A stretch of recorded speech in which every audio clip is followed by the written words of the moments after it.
Hey everybody, Ryan here from Music City Live. Welcome to the show. I'm here with Kevin Comeau. How are you, sir? I'm great, man. Thanks for having me. Kevin is a guitarist, bassist, keyboardist, songwriter, producer, and man of literally a million hats. Yes, I am. But you have to be in the music industry, especially in Canada, right? You gotta juggle a lot of different roles. You know, we were just talking earlier how we all have to wear many, many hats here, but it's kind of the joy of it all, right? We when we were on the phone, I believe it was yesterday or the day before, and you were like, "Yeah, man, I do this, I do this." Yeah, I was trying to justify why I've been so late to come back with and it's the assets for this. It's cool. So thank you. I had no idea that that you were wearing that many hats, and I've as I mentioned to you earlier, I've worn a number of hats on the road with bands too, so I get it. In Canada you have to pull at least double or triple duty. I think no one can afford just a drum tech and just a monitor tech and just a lighting tech. Usually, that's why you're so good when you can do all of it, right? Yeah. So. Well, and at least having done it all, you can understand it and you can appreciate it, and you kind of know, when people do start doing those things for you, you at least know what to look for. Yeah. Right. And know what those people should be doing and who are the great ones, and appreciate it. So we met in 2024 briefly backstage at Rock the Park. Yeah. We were all soaking wet. Yes, correct. Yeah. That was the Nickelback day on the Wednesday. It was the first day of the festival, and it poured insane amounts of rain. Yeah, it came down in sheets. Yeah, it was like crazy. Torrential. And we ended up having to bring in literally a dump truck load of hay like the next day. To try to mitigate all the mud. But we pulled the show off, so that was good. But you guys crushed it that day. Thanks, man. Yeah. Well, all of our gear got rained on. All of the Tea Party's gear got rained on too, right? Because I remember we always have like a drum rug and a carpet for me, and it's just like it was so saturated with water, it was just squishing, and it was crazy. I think I ended up like getting a clear tarp. And it's almost like playing my keyboard with like a giant domer on almost, because I was like playing the keys like over the tarp. Yeah. And I remember that actually. Yeah, I remember because our agent Ralph was there, and we went to him and we're like, man, everything's so good. I don't really want to turn the the breaker on and fry everything. And he's like, yeah, but there's no lightning, so insurance won't pay out your guarantee if you don't play. We're like, okay, so we went and played, and everything worked out. But I think, my Oberheim, a few of the buttons, they still to this day they don't work as well as they did before that show. But it was worth it, But crazy, yeah. It's I think we got. I pulled up a couple of like quick photos that I found. Yeah, there you go. That was a really good show. That was a really good show, man. It was a really good show. Yeah, you can see how soaked we are. I feel so bad. So during sound check, I thought my wife came to this show, and I thought she was right behind me going onto the stage. But I guess like she just like hang back enough where she had to like seek shelter under a tree for like the whole time we were sound checking. Oh, wow. And, like after I finished, I felt so bad, so we had to get her into the trailer to dry off. But and then then she met Jeff Martin backstage, and that was a really good time. That worked out. It was all good. Yeah, they got along great. So cool. It was a really good show. I love that guitar. Yeah, that's a pretty awesome dude. That's pretty awesome. Yeah, I'm lucky enough. I've got a number of double necks, but that is without a doubt the best double neck I've ever played. And we actually I did all the design with that guitar with Brock Stoico, who built it, and Scully, who is Geddy Lee's tech, Jeff Beck's tech, Joe Satriani's tech. Dude's just an absolute legend. And Bungie's talked about him. Yeah. Oh yeah. Yeah. Sick. Yeah, he's just a hell of a nice guy, and so he helped kind of advise on a few key elements.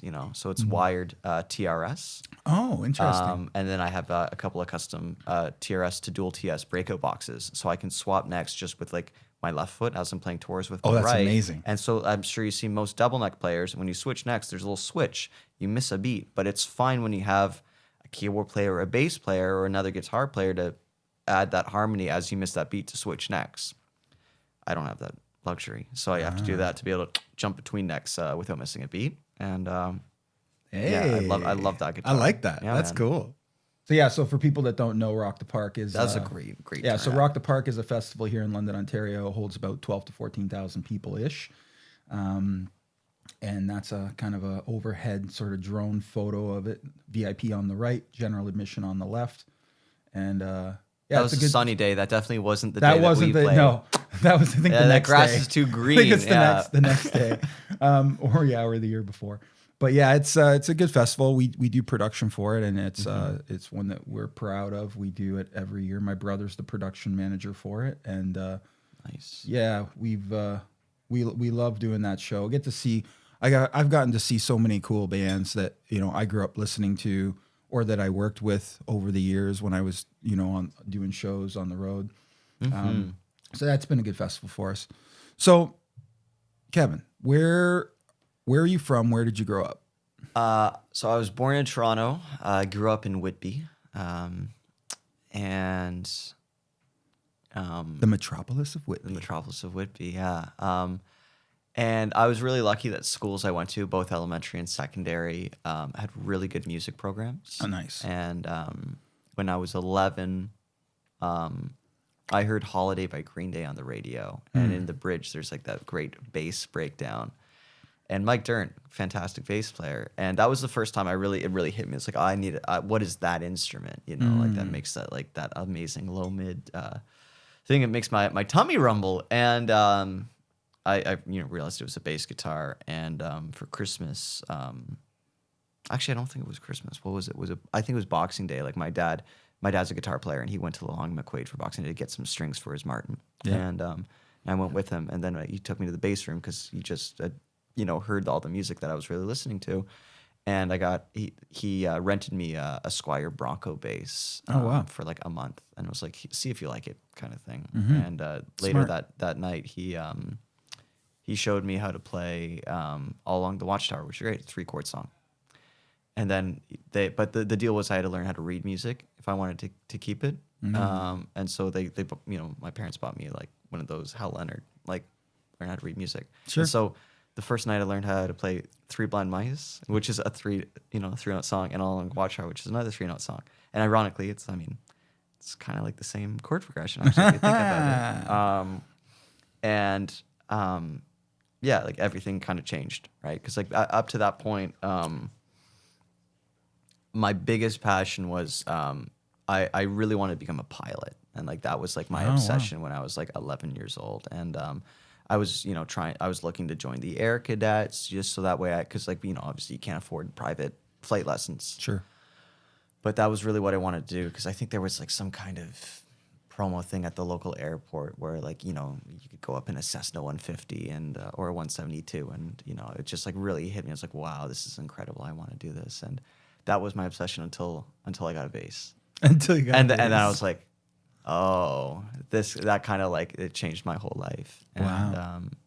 And that's I've still taken like some flight lessons. Maybe one day I'll get my pilot's license. But yeah, ever since then, I think my parents they've been really, luckily they've been pretty supportive over the years. Yeah, I was like, going to that's a ask big because thing. not everybody has that blessing, right? So I generally find that some of the more like and it goes both ways, but lately for some reason some of them the cool and talented people I've had on are like, yeah, my parents did support me, and were behind me on it. And usually a lot of those people, their parents are into music. Yeah. Like their parents sing or they play. It's a generational thing, yeah. Totally.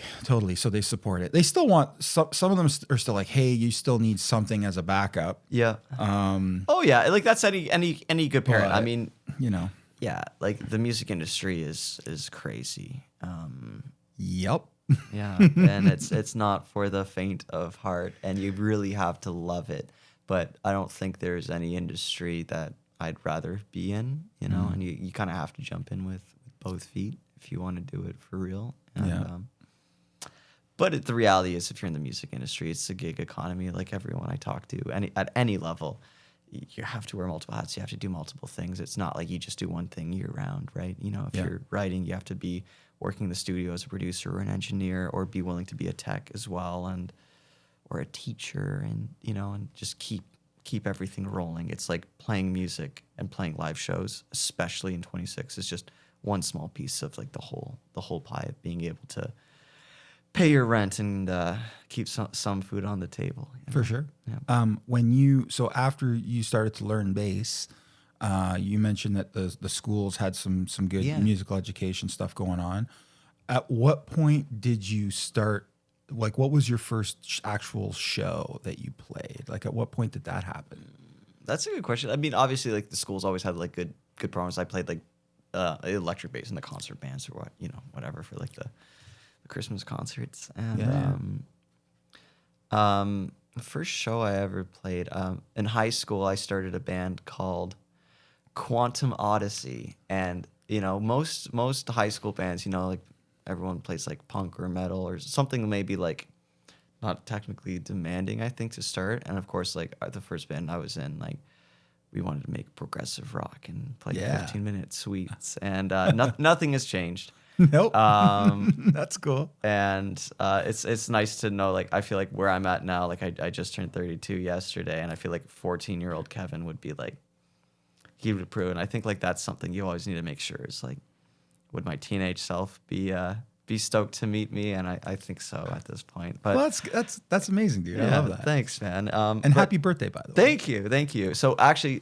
so the first band I was in, oh God, even before that, I played drums in a band called Braden and the Happy Campers, and we recorded in my sister's old bedroom. I turned that into like a music room when she had left to go to university, and it's like this pink like Beauty and the Beast room, and we had like a mic like this, just like or actually no, like we just had like a USB microphone, right? Like just a condenser, and we stuck it in the corner, and we used Windows Movie Maker because that was the only way we could record audio. Sure. And and so that was like my first bout of just trying to like record music, and I played drums in that band, and we were terrible. But then not shortly after that, my music teacher, like there was a good keyboard class, and she gave me a Roland JV35 to take home, like on loan, which is like a very, like one of those basic 90s Roland Romplers where it has like PCM samples, but it had a filter section and an envelope section. So I learned about synthesis like at a very early age. And so the first band that I played shows with, I was playing keys and occasional guitar, but mostly keys, and we're doing like, full on like prog rock, but it was very basic because I'd been playing keys for maybe like 3 or 4 months at that time. So sure. But we were doing it, we were experimenting in 7/8 already at that time, and I think we had booked a show. We played like at our high school like talent show, and everyone's like going up and doing karaoke to like Beyonce or or whatever, and then we were like, hello, let's go to outer space. We do like, a 7-minute instrumental song of just silly stuff. And I feel like everyone was like, what? But again, like nothing has really changed. And I still keep in touch with all those guys, and everyone's still into, jazz fusion. And like we'd go to my parents, we'd go to my basement. And at that time, like we had graduated from my sister's bedroom to the basement, and my parents got me a turntable, and I got to pilfer through my parents' records, and we'd all just, do what teenagers do, and put on Mahavishnu Orchestra or King Crimson and try and play along to it with it cranked. And luckily my parents were supportive of that. And it's awesome. Yeah. I love it.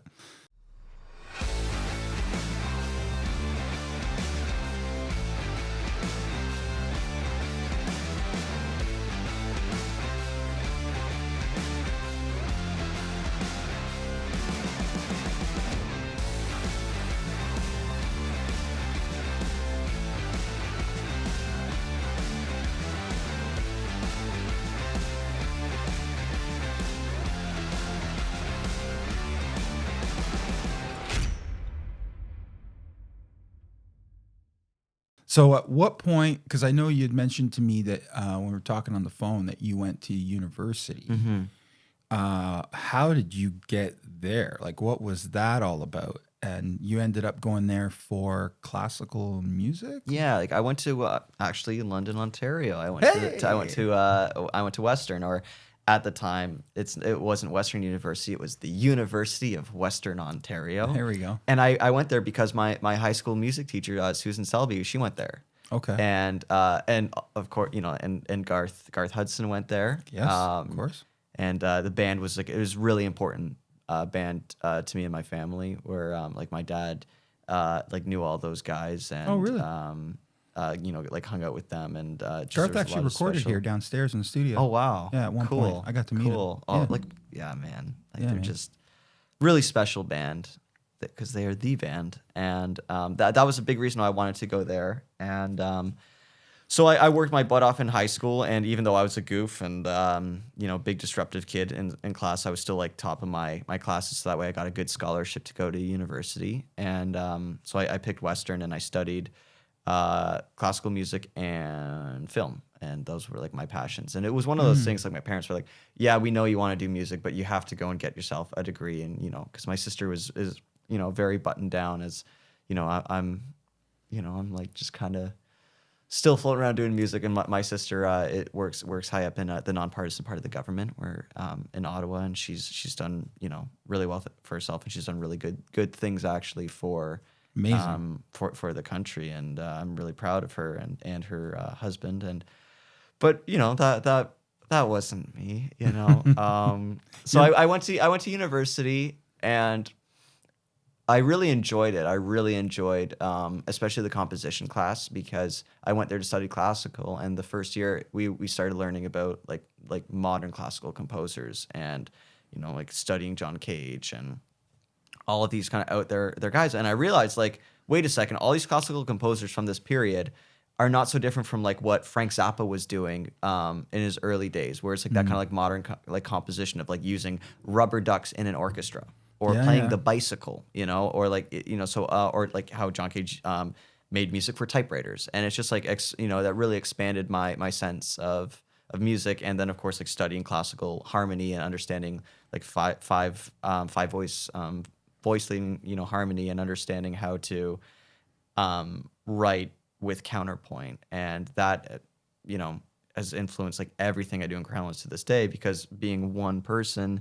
providing all of the harmonic and melodic content, when Cody's singing and playing drums, I have to provide everything else with with no backing tracks. And so like I've gotten really clever with arranging like the keyboard parts I play with my feet, that if that's playing like a pedal tone, like I'm really trying to focus around building like clever harmony with the guitar, or vice versa. If I'm doing a steady pedal tone on the guitar, I'm trying to play some kind of counterpoint with the bass part with my feet, or whatever it is. And like that is because of a lot of the work I did in school at that time. But again, one of those classic things, I was facing down the second year of university, and no more scholarship, right? Because my grades were good, but not good enough to keep the most of my OSAP loan was covered by the scholarship going into the first year. And then I was kind of facing down like, okay, I'm going to go probably $100,000 into debt to finish my classical degree, and then I have to go and get an education. At that time, what was it? Was it 1 or 2 years for the teachers college?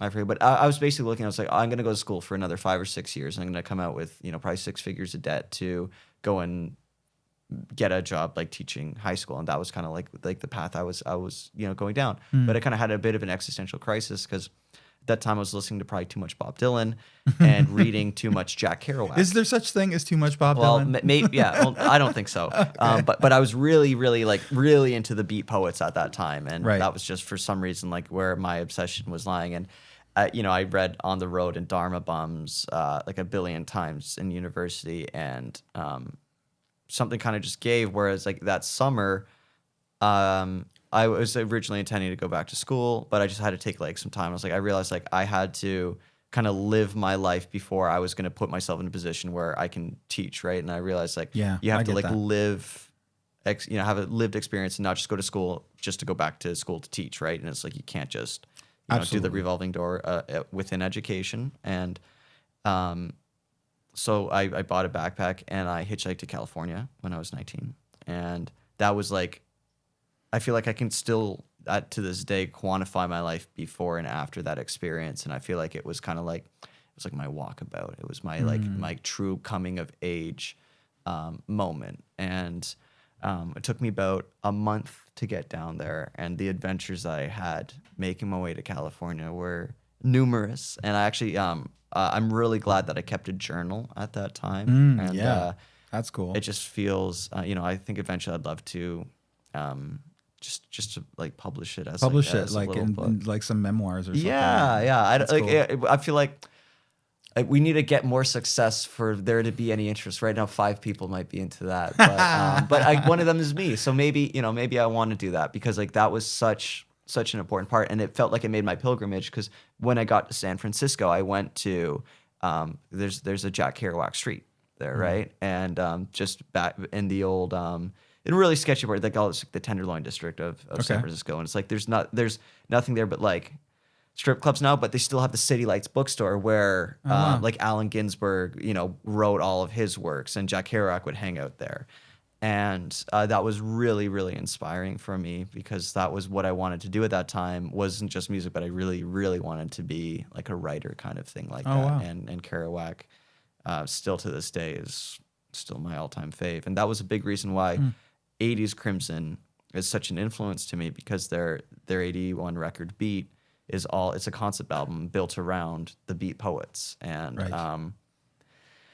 and polyrhythms, and so they're playing in like 11/8 over 15/8, and singing about that era of this great era of American art, and that was a really big influence at that time. But anyways, I eventually made it to LA, and the first thing I do, as one does, I went to the closest music store, and I went into like the Sam Ash, and first thing I asked for, actually, like I asked the guys like, where are your Rickenbacker basses? Because I never played a Rickenbacker bass, and I just made it to LA, and I'm like this disheveled kind of kid, and they're looking at me. I've got like my backpack, and so anyways, I go there, and there's these dudes that are kind of sitting around playing it, and I was like, do you guys mind if I check that out? And they're like, sure. And so I'm playing it, and they look at me, and they're like these couple of Rasta dudes, and they're like, you play pretty good for a white boy. And I was like, oh, thanks, and I'm just talking to them, and they're like, awesome. They're like, oh, we're playing a show, tomorrow night, and I was like, oh, cool. Like, what do you guys all play? And they're like, we already got a bass player, drummer, guitar player. I'm like, you guys need a keyboard player? And they're like, sure, come in and sit in with us. And I was like, wow, it's amazing. And so my second cousin Dan is actually he lives in LA now, and so like I was gonna crash on his couch for a few days, and I messaged him. I was like, dude, like I just found a band, I found a gig. Like he's like, wow, that's fast. So he came to the show, and he brought me there. It was really cool. Nice. And then that's awesome. And then basically that night the gig went over pretty well, and they enjoyed what I brought to the table. And then I was like, yeah, you guys want to like hang out tomorrow? Like, yeah, sure. So I go to their place, and like, yeah, you can just like crash on our couch. I was like, heck yeah. It's like I joined this band. I slept on their couch for like 6 months. We ate nothing but like Kraft dinner and hot dogs. And of course. I somehow made like $1,000 last for 6 months. And crossing the border, they were like, sure you weren't working? I was like, yeah, no, I was just hanging out, because I really was. But it was amazing because they had like a studio set up in the living room. Oh, that's cool. And it was like I don't know, it was like 8 guys living in this 2-bedroom apartment. Oh, wow. It was like this classic thing. So what happened was Raya, the band leader, he had been rear-ended and got a huge insurance settlement because it's the U.S., right? And everyone sues everyone. Sure. And he got like this giant, like, couple $100,000 settlement, I think.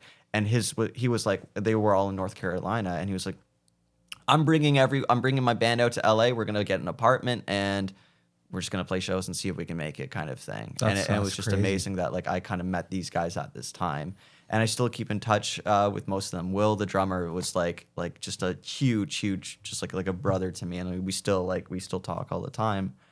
And yeah, we would just wake up every morning, and he'd sit behind the kit, and I'd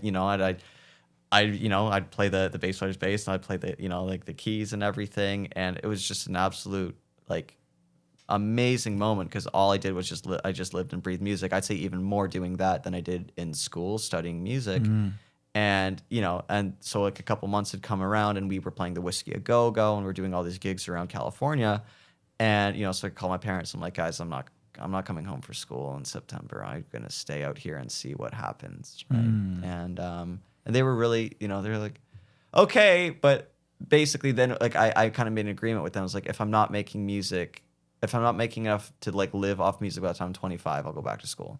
And they were like, okay. It was kind of like a deal sort of thing. And, yeah, so I stayed with these guys for about 6 months, and then I got like my spidey sense was kind of going off about like immigration, because like my cousin who lives in LA is an immigration lawyer, and I'm like, hey man, like how do I stay here? And he's like, you really can't. You have to go. You know, like I have to go back to Canada, wait for the 6 months, and go back under another thing unless I want to apply for like some kind of like O visa or P visa, and like I just. You know, I had like maybe $500 to my name at that time. Yeah. That's the whole thing. Yeah. Yeah, we can talk about that because it's gotten so much worse in the last like 10 years. It's crazy. But anyway, so I had hitchhiked, you know, down there in the summer, and now it was time for me to go back home, and I didn't have the money for a flight, so I hitchhiked my way back up. Wow, crazy. So I hugged the West Coast and I hitchhiked back up to BC, and it was interesting because hitchhiking down through California along like Highway 1 was one of the most incredible things I've ever done. It was just like mind-blowingly beautiful. And I was a kid on an adventure on the way down, and then hitchhiking back up in the winter, I was like, it was a totally different thing. And I was like, oh, like I am out of my depth here, because like all I had was a tarp and a sleeping bag, and I was just like cowboy camping like every night. Like I would hitchhike like as far as I could, and then like go into the woods like by the highway and just sleep there. And like, you know, I had nothing. I was eating like dandelions and peanut butter, right? Like that was like what I was. You know, I had like a Swiss Army knife that, you know, I could spread my peanut butter on. Like I go to a grocery store, buy a loaf of bread, some bananas, peanut butter, and like that was how I was living. It's funny, not so different actually from what touring is like even now. Anyways, you know, so I finally make it back up to BC, and it's like sleeping in the woods in like Oregon, like in the snow hitting, and I was like, oh, I didn't realize it was gonna snow. You're kind of just being like a stupid 19-year-old. Yeah. And just waking up like, oh, this isn't right. So, but it was actually amazing because by the time I got to Oregon, like we got snowed in Eugene. Like I was hitchhiking with like these group of people, and like things got like really weird in Eugene, Oregon, as you'd expect, you know, because like that's like there's a big like homeless population there, and I was kind of in this moment of like, am I on an adventure, or am I like in this kind of like point of like desperation right now? And so I actually realized like I was privileged enough that I did have money to grab a Greyhound bus ticket, and I took a Greyhound bus ticket from Eugene up to Seattle. And on that bus, I met this guy named Lucas, just a sweet dude. He's and he lived like up in Bellingham, which is just north of Seattle. And there's like a huge like snowboarder university town, right? Because that's right on the hills of Mount Baker. Yeah. And this guy was like farming on one of the islands off the coast of Eugene. And so like that's why, you know, like, and you know, he was working his way back up. And so like he's like, yeah, you can just come crash at my place. And so I did, and it's like this really cool. They called it the Moldy Mansion. It was like this giant, like classic university campus mansion house, right? Like an old century home. Yep. Again, like 20 students like lived in this place, and it was just like a party. And again, classic. They let me crash on the couch, and I ended up jamming with like everyone in that room, you know, in that place. And there was a guy staying there, and he's like, "You can read music, right?" I'm like, "Yeah." He's like, "I can't." And like we were nerding out about Rush, as you do, and you know we were like late at night playing Xanadu, and you know I was like playing along to it.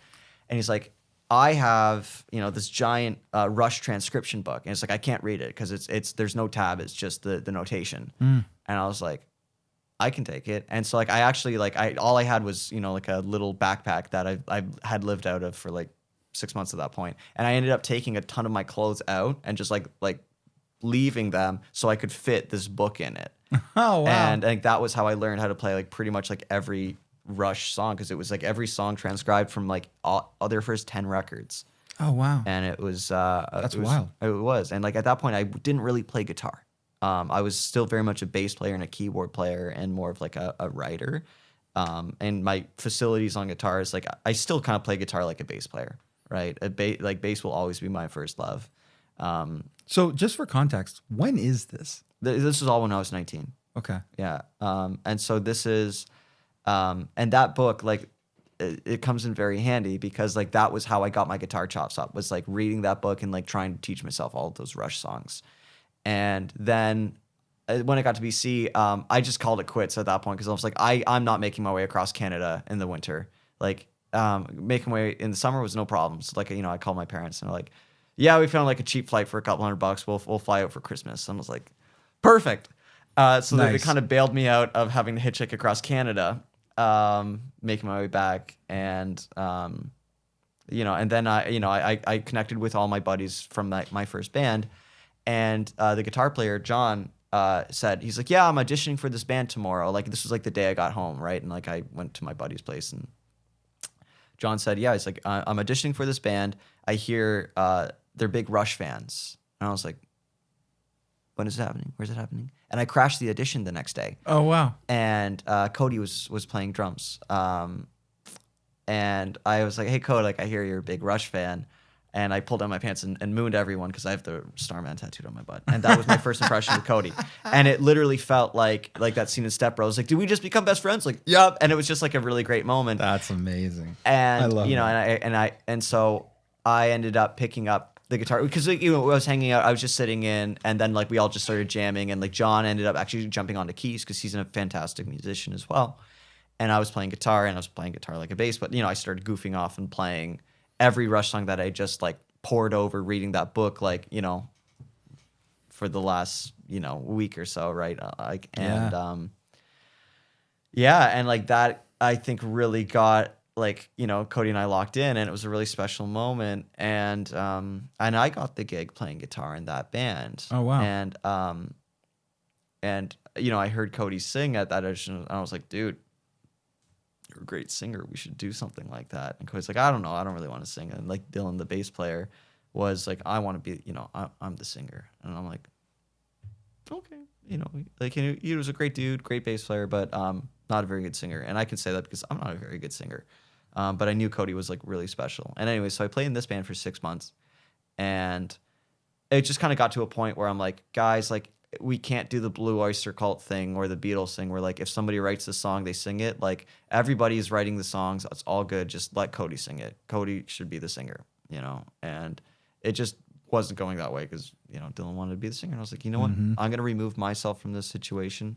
And I actually I found this gig playing guitar in a pop band called The Scenic Sound.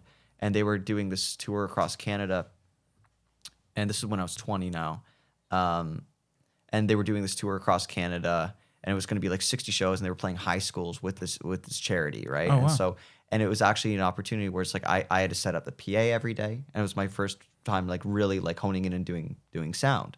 And so I had to set up the PA and like, you know, help like set up all the production, and you know, it's like this. It was kind of like this weird, like, in all fairness, like, you know, doing like a weird charity, like, you know, it's like those classic things, like, oh, like all the students in this high school, they can go and, you know, get like an hour off of class, and that's like this big thing of, like, yeah. You know, and but it was a really good opportunity for me because like Tim, the frontman in this band, like really like he had success in this band called the Ocean Buried, and that was like at the swoopy hair era, the tight jeans with like the studded belt kind of like the crab core, like, how do you describe like that it's like the emo or even post-emo kind of thing that happened. Like, I don't know like how you describe that scene at that time, but Tim had found a lot of success doing that.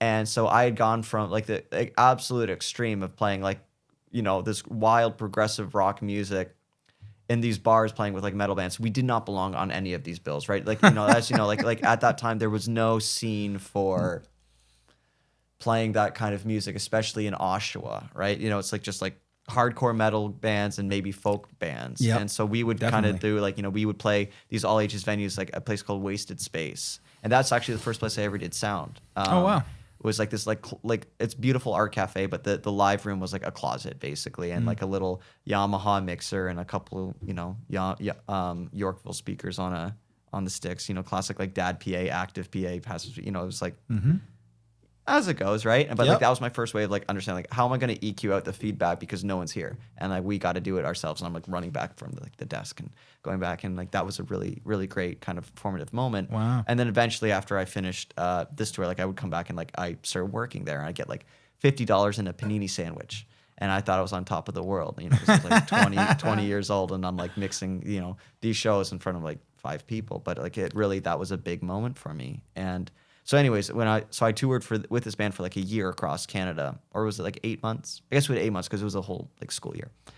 And Tim took me under his wing and like really talked to me as like how he booked every show, how he like pressed out, you know, his albums, how he printed merch. He introduced me to his merch guy, and that was really where I started seeing like how it was working. Cause like, again, like we weren't really getting paid, but like Tim was like, tell you what, help me set up the merch table every day and sell the merch, and we'll all split like the net, like, you know, a quarter, because it was like a 4-piece band. And I'd gone from playing prog rock to playing like, you know, like 3-chord pop songs with Tim. And it was not my thing. And like, in all fairness, like, again, everyone was like these clean cut dudes, like looking really sharp. And I'm just like, you know, I just started really growing my hair out, growing my beard out. I'm like 20 years old, and it's like, you know, it hasn't quite filled out, and I'm looking all scraggly and wearing like, you know, beat up old thrifted leather jackets, and everyone is like, you know, looking like a sharp, the way band dudes looked at that time. Sure. And I'm really grateful to Tim, like really just kind of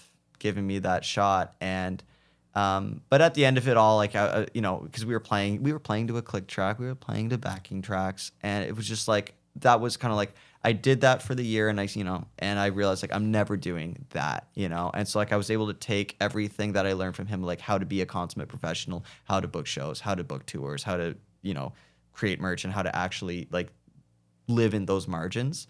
And I took that back to Cody, and because like in those sound checks, I wrote like all the riffs for the first Crownlands record. And because at that time I was listening to like basically nothing but the White Stripes, and I was really trying to like push that. And so I went to Cody and I was like, hey man, like, because Cody was still playing in that other band with Dylan, and I basically was like, just, you know, like, I'm renting this barn with my friend with the studio, and it like come jam, you know, let's see what happens. And I showed Cody all like the riffs for like the first songs that we had written, and Cody sat behind the kit. And originally Cody wasn't going to actually play the drums and sing. Cody was just going to sing in this project, and it wasn't even called Crownless at the time. It was called Fearless Coyote, and like it was going to be like my solo project, and I was going to just ask Cody to sing on it because I didn't want to take Cody away from Heavy Earth at that time. A little part of me did. But basically the jam went so well, and Cody and I, like, you know, we the songs just came. Like in the first jam, we wrote like 3 or 4 of the first songs that we ever put out, and something was magical. And I was really into like Shaky Graves and Alabama Shakes at that time as well, and that was like just like when KEXP was really popping off with their live performance videos. And you know, Shaky Graves blew me away, where he's playing like all this fingerstyle guitar and doing like the suitcase kick drum and a tambourine with his left foot. And so I was doing that instead of the Taurus pedals at that time, and Cody was just going to sing. And then I was like, fuck, why am I doing this? Cody just sit behind the kit. And I was like, well, if now I'm not playing drums, I'm going to go bust out my old MIDI Taurus pedals. And then so it was like, Crownless was originally going to be a concerted effort to like try and do that more commercial thing that I had learned from Tim, of like the success that he had doing like kind of like that pop rock emo kind of thing. And that didn't last very long, because like And this was when? This is when I was like 21, so that would have been 2015 when we started Crownlands. Okay. Yeah, and we put out our first EP in 2016. Nice. And we've tried to be pretty consistent with putting something out. Where did the name Crownlands come from?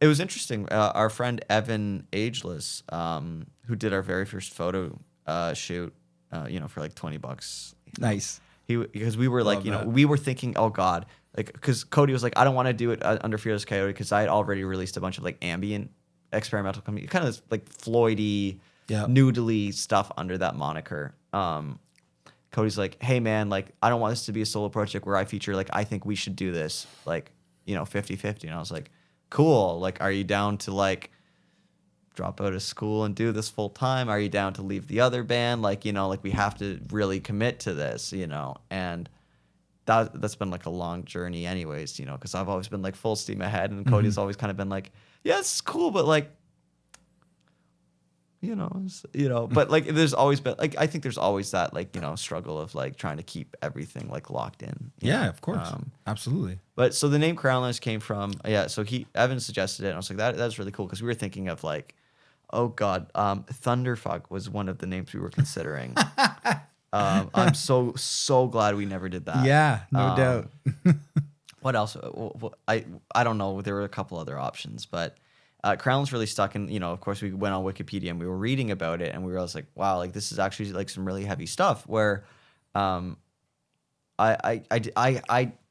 grew up in a time where we were not taught about residential schools, and we were not taught about like the Indigenous genocide that actually happened across Canada in our public education. And it was one of those things, I didn't hear about that until I went to university. And then that's when I like finally actually like heard about it. And it really hit me. And so like reading more and more about Crownland and understanding that it's owned by the monarch, but a lot of it is unceded territory that when Canada was founded, like that was off limits. And just seeing the way that Indigenous people have been rounded up by what is now the RCMP, but was the Northwest Mounted Police when Laurier decided to put the Canadian Pacific Railroad in, and basically that's the way that reserves were built around, just to build that infrastructure, and the idea that Canada is essentially 3 resource extraction companies stacked on top of each other wearing a trench coat.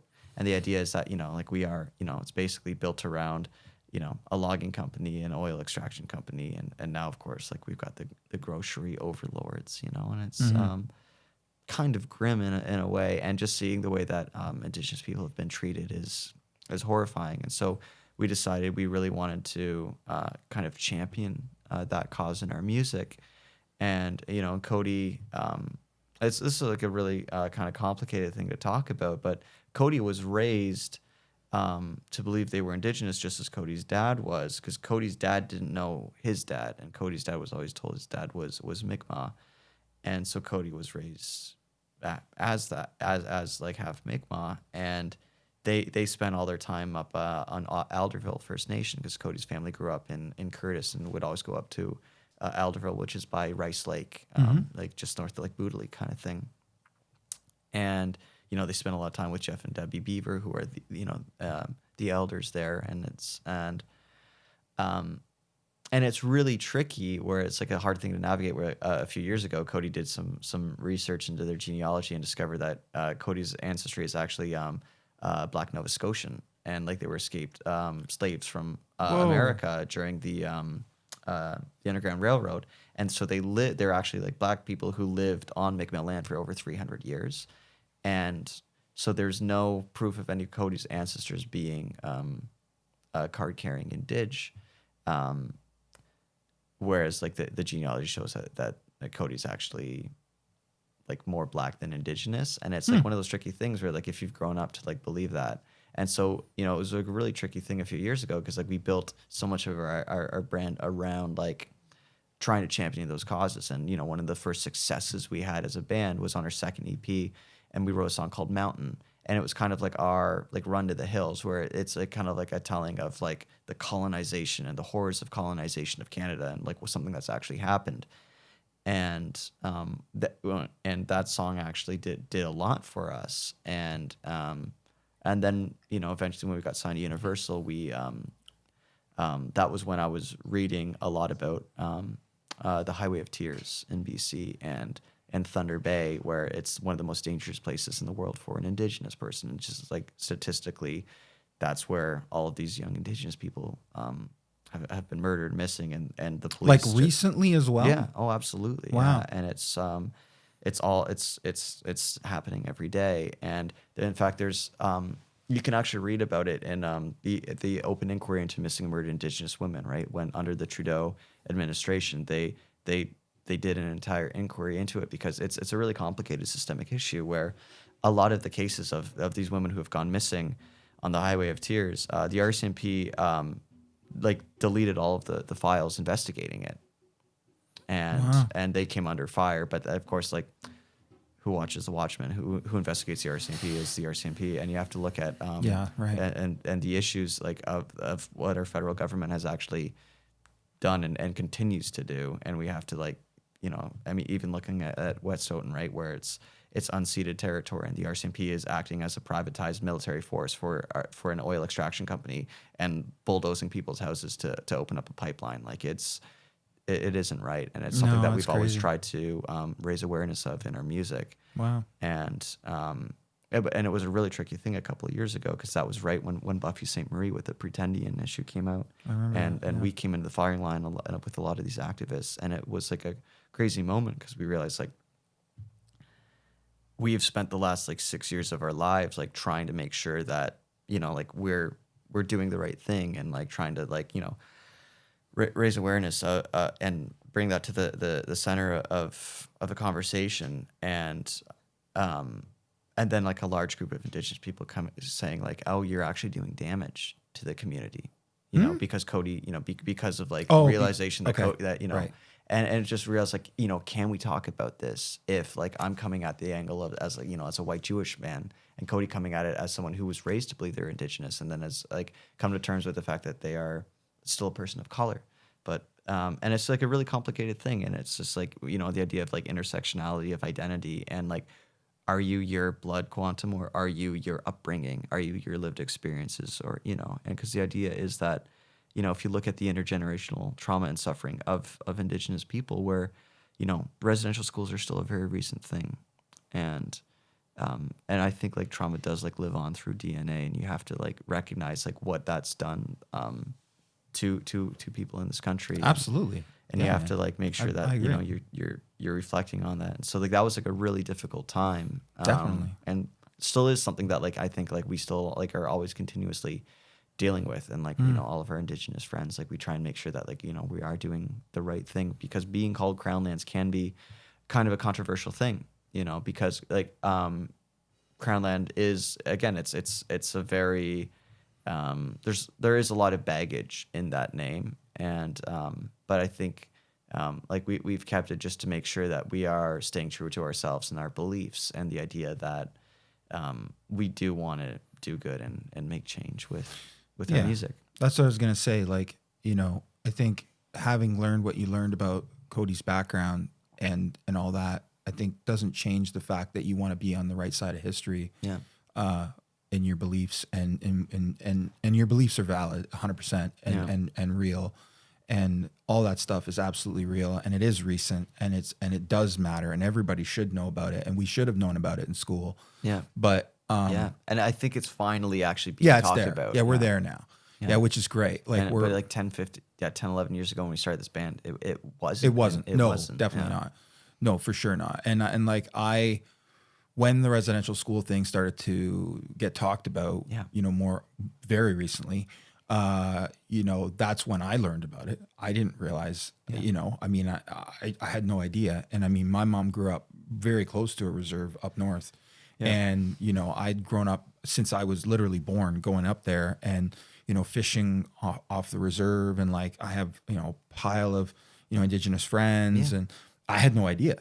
And then when I found out, I was like, wow, like, how did I not know about this? Yeah. Like, but I had a lot of those moments in like the last 4 or 5 years, right? Yeah. Like, there's a lot of things that I was sort of, you know, not told, or, you know, not exposed to, or sort of stuff that was, you know, swept under the rug that, you know, you weren't really supposed to know about, that once the layer started to peel back on some of the political stuff and some of the social stuff, and just, you know, once people started digging, it's like everyone started going down rabbit holes that, okay, well, we can't ignore this now. Yeah. You know, like we're smart enough people, and, you know, we know that this was wrong. This was bad.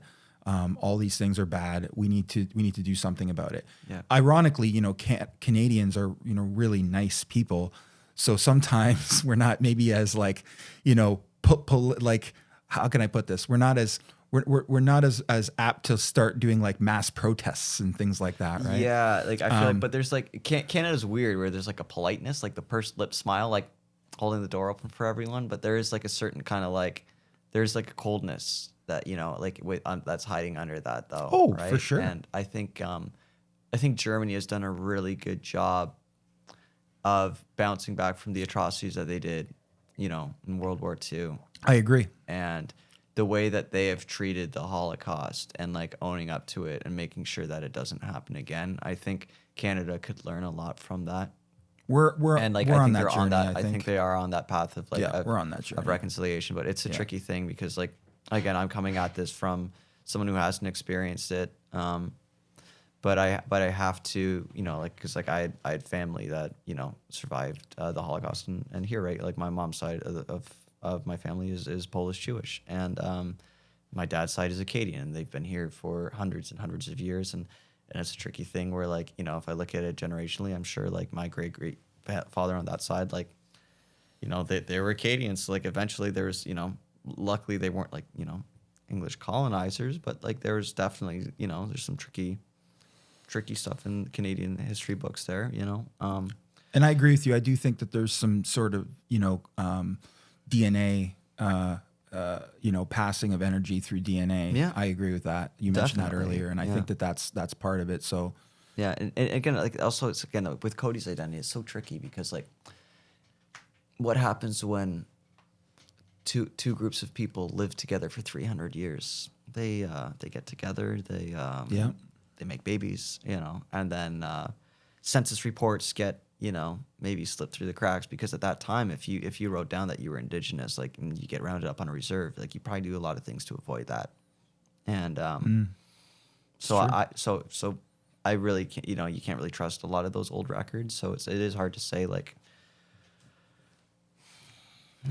well, good on you guys for continuing to stay true to the Crown Lands. It was a thing, tricky man. thing for a long time. We didn't think we were going to be a band, man. Like when we came under fire, like right around like the time of like the Buffy Pretendian thing that came out, right? And I think it was a bit of like a dog pile kind of thing, and it was a really tricky thing because we realized like, are we doing harm to the community that we're trying to help? And the idea that like Cody's whole world came crashing down because it's like, you grew up your whole life being told something, and Cody's dad grew up his whole life being told something, and then like you start digging in because like a lot of people on social media just kept kind of attacking us, and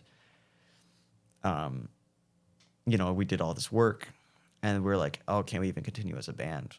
Do we even And we reached out to all like a ton of our Indigenous friends and the community at large. Cody reached out to like the Mi'kmaq elders and was like, how do I proceed? Like how do I make this work? Because it's like feeling like you've belonged to one community your whole life and then realizing like, oh, wait a second, because like I don't have this piece of paper. It's it's a really, really tricky thing. And so there was actually a while, and like at that time we had just put out our Fearless record, which opened up with a 20-minute song about the battle between good and evil in outer space. And like we had been working on like this concert record for so long, and that came out, and Universal was like at that time, even before then, they were like, this is really cool, but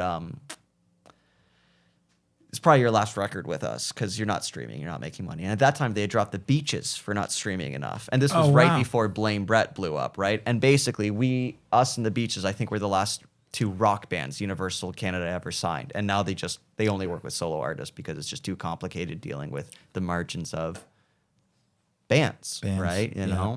Which is crazy. Yeah, so there's been a bunch of people that we've talked about that on the show, about the difference between having come from a time myself through the 90s and all that when there was a lot of bands. Yeah. It was all bands. And now it's not. Yeah, and it's a totally different landscape. It is. And even for the industry people, it is. Because, you have, artist managers and all these types of people that are now having to navigate a different landscape than they traditionally did, right? Yeah. Well, it's easier, I think, to have like solo artists, right? Because like we're seeing like the margins of touring. But yeah, as long as you can get enough good session like not session, but enough good players to play in the band. You know, there's quite a few of them, but I know a couple of them that are from here in town, and they're like in like 10 different bands. It's like they can only play in one band at a time. Yeah. So, but bands just can't play the way they used to. I know. Yeah. So, you guys have done to get into talking about sort of the journey as Crownlands. You guys have so you ended up getting a deal with Universal. Yep. Right. Which was huge for us. Yeah. And how did that come about? Okay, so we worked in reverse from a lot of bands. We got our agent before anyone else on our team. That was like and I had in my head that, you know, when I was, when did we get our agent? Would have been 2017 maybe. Yeah, so we had just put our Rise Overrun EP out. Oh yeah, I do remember now. So we filmed the Mountain music video, and before we put it out, I sent it to every industry email that I could, you know, and like, this is, you know, this is what we're doing. This is our message, you know, this is kind of the thing. And it felt like the band had really taken like a next step over our first EP, Mantra, because Mantra was almost like a concerted effort to try and embrace what was happening. Right, Monster Truck was really big at that time. And we pushed out a lot of the progressive rock tendencies on that EP, because I had just come back like touring with that pop band, and we made an EP of like just like short bangers, like trying to get on the radio. And we got on like Generation Next on 94.9, and like Lee Eckley was a really big supporter, and like, you know, and that was, you know, like I'd meet with him for like coffees and like pick his brain on like, you know, like, what are you seeing, like how are bands winning kind of thing. And, you know, basically anyone who was willing to give me advice, I was like, you know, like really trying to soak up as much knowledge. And at that time I started working at the Mustache Club with which was amazing, like 150 cap room in Oshawa, but it was like the PA was amazing. It was like an Adamson rig at that, you know. Yep. And it was my first time working on a digital console, and Jacob there took me under his wing and like got me doing sound like big time there. And so that's what I was doing. And eventually, like, I was working as a janitor for the Army at that time, and like every cent that I made, like, yeah, I was like, I got the job like I was like one of the only civilians like contracted there, and I was just like the custodian at this armory in Oshawa. And so all day I would work there as a custodian, and then at night I'd host like open mics at like these dive bars or work sound at these venues, and just like, you know, every cent that I made, like, you know, I bought a van, I paid for our merch, bought our CDs, paid for our studio sessions, and like that was because Cody was going to school at that time. Cody was studying psychology in York, and Cody didn't have time to get a job, and was like, all right, like, so I just got, I was working like crazy hours, you know, like I would like, you know, be up until like 3 a.m, like hosting an open mic, and then like going to the Armory at 8 a.m. And like I'd always clean the bathroom in the officers' mess first, because like there were only a couple officers in the building, and like they usually didn't go there.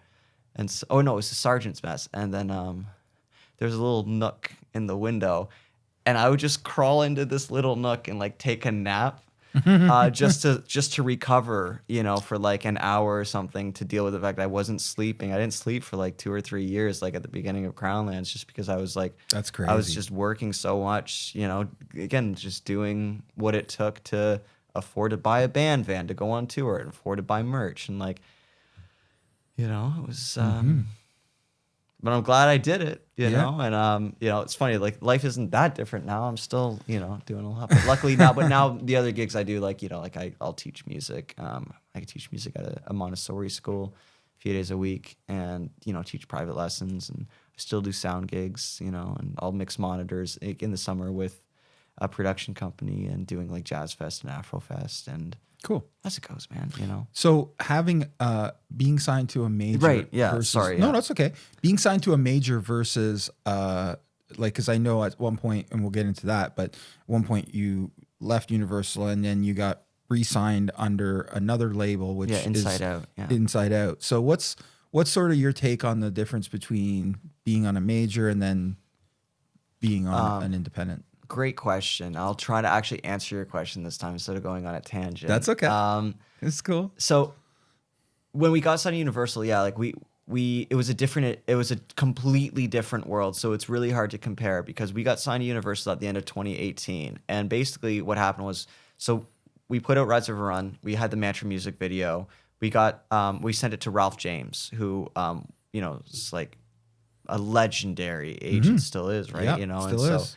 so, but I remember seeing him at a Canadian Music Week thing, and it was like someone in the audience, how do we get an agent's attention like you? And he's like, you sell at the Horseshoe Tavern headlining. And I was like, challenge accepted, Ralph.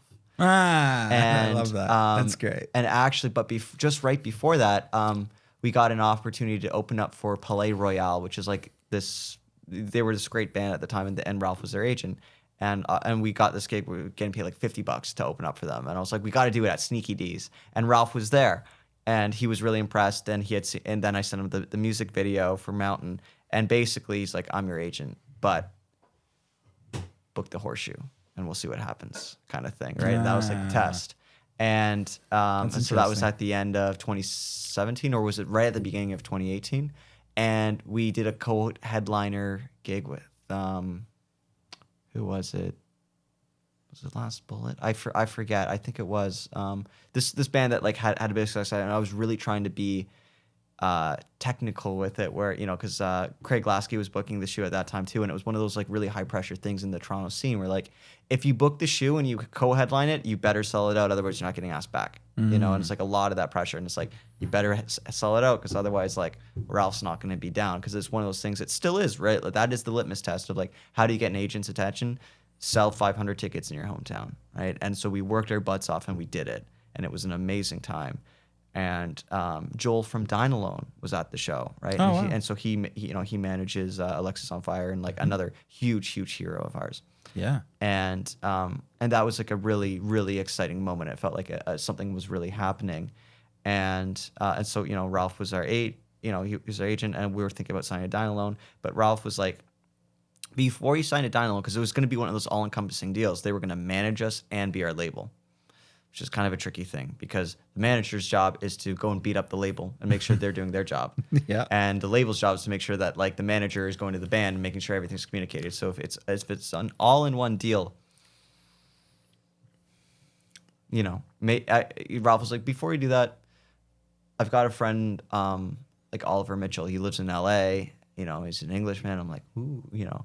And so Ollie had also got the Mountain music video, and before it was out, he showed it to Ali Hagendorf, who at the time was the global head of Spotify for rock and roll. And this is like before the algorithm kind of destroyed Spotify. Right. I mean, Spotify is very flawed for many reasons. But this is at a time when editorial playlists were like the thing. And if Ali Hagendorf decided she liked you, she could get you on a playlist and you'd garner millions of streams overnight, basically. Yep, And it was literally, it was basically like the Rock and Roll Cartel. It was like a really different kind of time. I love that, the Rock and Roll and Cartel. And now since then, like everyone who works there, like they don't have jobs anymore, right? Like it's you know, Daniel like has made sure like everyone who had great jobs are doing editorial playlists. They're gone. You know, they all are doing they're kind of doing this now. They're doing their own podcast series to like, you know, keep it rolling, right? And fight the good fight kind of thing. Yeah. But at that time, we had played a bunch of shows with this other duo, Cleopatra, and they're, you know, great dudes and good friends of ours. And Ali had kind of like plucked them out of obscurity and like put them on these playlists, and like overnight, like millions of streams and like total virality. And we're like, wow, it's amazing. How can we do that? You know, but realizing they had a more modern sound that connected with youth, and we play music that connects with an older audience that doesn't stream, right? We play progressive rock, you know. Yep. And like, and Rise Over Run was a big moment. That was our first EP where we started pushing a lot more into that progressive side, and we had already written songs like The Oracle and Context, which are like 10 and 15-minute long songs that are all kind of connected conceptually. And at that time, we kind of were sitting on it because we were like trying to play that game, the Canadian music game of like, okay, you know, we had won Rock Search at that time, 97.7 Hits FM out in St. Catharines. We were getting radio play. You know, our song Waterfall had hit 18 on the charts independently with no radio team. And that was a really big deal at that time. And so all of that hype was kind of building up, and Ollie, he's still our manager. He's an amazing dude. He stuck with us through everything. And so he sent Mountain to Ali, and she put Mountain on a playlist, and it's still one of our highest streaming songs. It's like just shy of 3 million streams or whatever, which like is not really good overall, but for that kind of music, I'll take the win. You know, sure. I think that's I saw that today actually when you walked in. I was playing your stuff. Yeah. When I first loaded up Apple, that's one of the top 6 songs that it shows you. It was one of them, right? And I think that's a lot of it that has to do with, like, again, it's so weird where it's like it's up to 2 people in the entire world, basically, right? It's just like, it's wild, you know, like a guy who wanted to become a manager trying to pull a favor with someone who had a certain sense of, you know, like a position of power at the time to be able to be a mover and a shaker in the rock and roll world, and I'm very grateful to both of them for, you know, giving us that kind of like hand up at that time.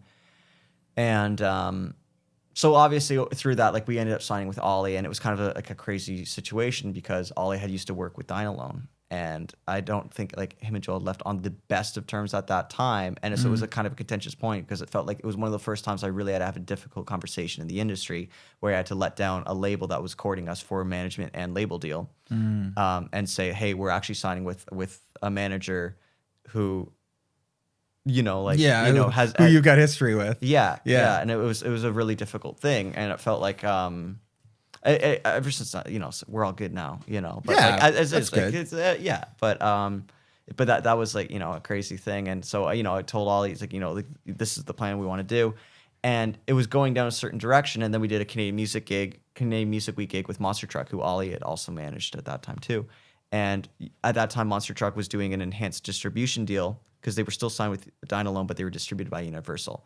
And Universal saw us, and Madeline Napoleon, who's the marketing director of Universal at the time. She's now the vice president of Warner. And again, Canadian music industry is very interesting. Like, anyone who works at a major label in Canada, they've hopped between Warner, Universal, Sony, and whatever, right? That's like, there's 10 people in the industry. There's not a whole lot of places to go. And it's a very small world. And so that's why you have to make sure you treat people good, because you never know who you're going to meet down the road. You never know, right? Because totally true. Yeah. But I mean, that's just life, right? You got to just be a good human, or try to at least. But so that was when Universal had just made a ton of money by distributing the Greta Van Fleet record, and that was when like classic rock was having a really big moment. And I remember when that first Greta Van Fleet song went to #1 radio, we were getting phone calls all the time from our friends like, "Congratulations! Oh, wow, no. that's amazing!" Really? Right? And we were like, "That's not us." Yeah. You know? Wow. And it almost felt like we had been beat at our own game. Oh, shit. You know, for a bit, because we were like, wow, because we saw them coming up, and we're like, oh, these guys are really cool, but they're doing the same shtick as us, pretty much. But obviously, we were doing like the duo thing, and we were leading in a slightly different place. But yeah, no, I know what you mean. But their success was really good for us because Universal was doing all the Canadian radio distribution, whereas they were signed to Lava Republic in the U.S., which is, again, like everything's owned by everything in the music industry. It's all a Ponzi scheme. What are you gonna do? And so they had made enough money that there was like that classic kind of groundswell that happens every 5 to 10 years in the industry.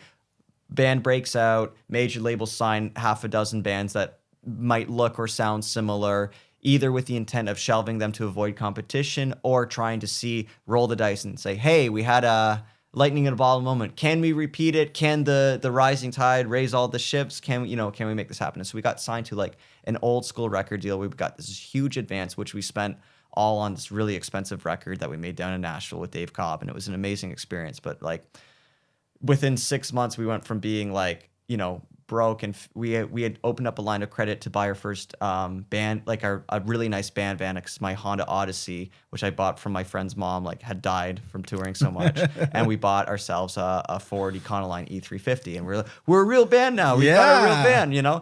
And so we, you know, maxed out our line of credit on the business, and that was when we got all this amazing touring opportunity, because as I said, we worked in reverse. We got our agent before we got our manager, before we got our label. And so it was one of the longest label courting things where they were trying to sign us, and we were touring with Rival Sons, Primus, Jack White, and we were doing all of this touring, and it was like this big moment. We went from playing, you know, we played Gus's Pub in Halifax headlining when we released Rise Over Run in front of like 10 people, and most of those were like these people that like my parents met on a cruise that like came as a favor to, you know, because like that classic thing, right? Like your first time playing Halifax in front of like nobody. And then 3 months later, we were playing a sold-out arena in Halifax, opening up for Jack White. And it was like, whoa, it was like, it really felt like everything had kind of like, it was this really exciting moment. But at the same time, we were like 50 grand in debt. Like, how are we going to pay this off? Like, you know, and then all of a sudden Universal shows up and they're like, we want to give you $250,000 advance. And we're like, yes, we will do that, you know? Wow. But of course, it's like not like $250,000 advance. It's, we'll hold on to it for you kids and we'll pay it to the, you know, we'll use that for marketing. We'll use that to make the record. And so it's not really yours, right? As it goes. It's just an advance against future earnings. Sure, of But course. we did get a small cut of it. And we were able to pay off the majority of our debt. Cody bought a new drum kit. And I bought my first set of Moog Taurus pedals. So I didn't have to use the Roland MIDI pedals with the synth. I had it all in one. And that was a really nice moment. So it's less things to cart. Yeah. And that, you know, so yeah, I think we got like $5,000 out of that actual advance. But it was still, you know, it was amazing. And, you know, we were able to keep, you know, working and paying off our. How was the Nashville experience? It was amazing. It was really cool. But we paid a lot of money for that record. And like we met Dave Cobb and he was so cool because this was when he was coming off like 6 Grammy wins with like Brandy Carlisle and Sturgill Simpson and Chris Stapleton. But we really worked with him because we had just done a tour with Rival Sons and they've done all their records with him. And JB Cannon is like childhood best friends with Dave Cobb. And, you know, we went with a couple of guys at that time. We met with Dave Sardi, who did like all the LCD sound system stuff. Yep. And it's funny because he challenged us because like we wanted to work with him because he had done the Wolf Mother record. And he's like, I did the Jet record and the Wolf Mother record same year because I knew what was happening. Like, you guys, you don't want to do that. And, you know, there was a photo of like Fela Kuti in his studio. And Cody and I were like, we're huge Afrobeat fans and huge world music fans. And he's like, that's what you guys should do. Screw the don't do the fuzzy rock thing. Don't do the classic rock revival thing. Go and do like I challenge you, go write an album worth of like clean, angular guitarists through a jazz chorus. And at the time we were like, yeah, and I'm like, that would be really cool. And the label was like, we're not spending money on that. You know, and because it's so funny because he said that. And we were like, I don't know. Like, but we got to see his studio because he was doing the Who record at the time. He had the ARP 2500 that Pete had done like Baba O'Reilly on it. It was really cool. And it was like this moment of like brushing with like, we're like just in the big leagues and all this pressure was on us. And it was like a really exciting time, but also like terrifying. And it was like, oh my God, can we keep this together? And we demoed like 40 songs for this record. And 7 of them made it onto the record. And again, we showed Dave like a lot of the songs that would eventually come out on Fearless and a lot of songs that would eventually come out on White Buffalo. And he was like, that doesn't belong on a debut record. And Dave Cobb, I think, wanted to live through his Led Zeppelin 2 dreams with us. And so we tracked it all, you know, through like the Studer A80.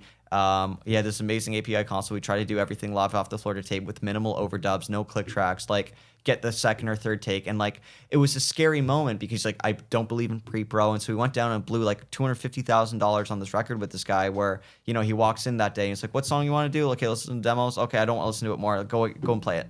And we're like, oh boy. Okay. Here we go. You know, and luckily we had gotten like pretty sharp, you know, from playing so much because again, we were really trying to do what Rush did where we weren't just influenced by those guys musically, but like work ethic wise, where they were the busiest band. They were just touring all the time and we wanted to be that band. And at that time, 2018, 2019, their touring was still a way to build a band. Whereas now in a post-COVID world, touring is a way to flaunt to the world that you can lose 10, 20 grand in a week and you can recover.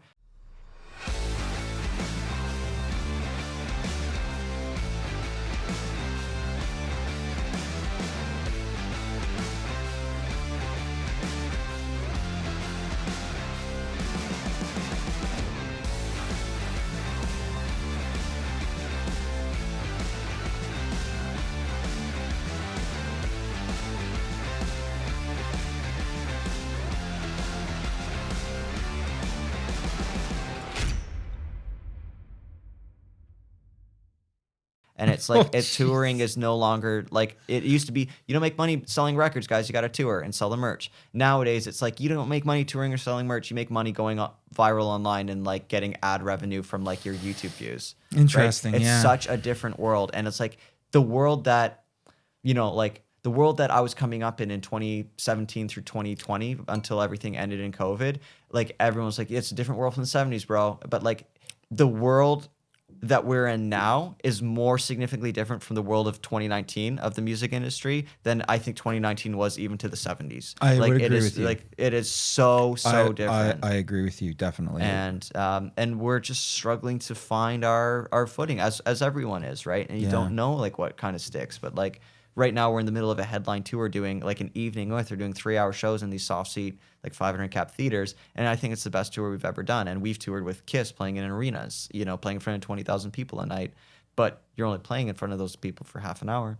Yeah. Whereas now, you got to kind of tell the whole story of the concept that we've been building across like multiple records. And it's like, I think we're really finally, we're 10 years into our career as Crownlands, and I think we're just finally starting. I think we're really really figuring it out. And the more we've gone on, the more we've said, screw it, we're embracing our love of progressive rock. And, I think like the weird and the niche is more important now than ever. Whereas, again, we got signed off the back of one band breaking through and having multiple number ones at radio, and Universal wanted to play that game with us.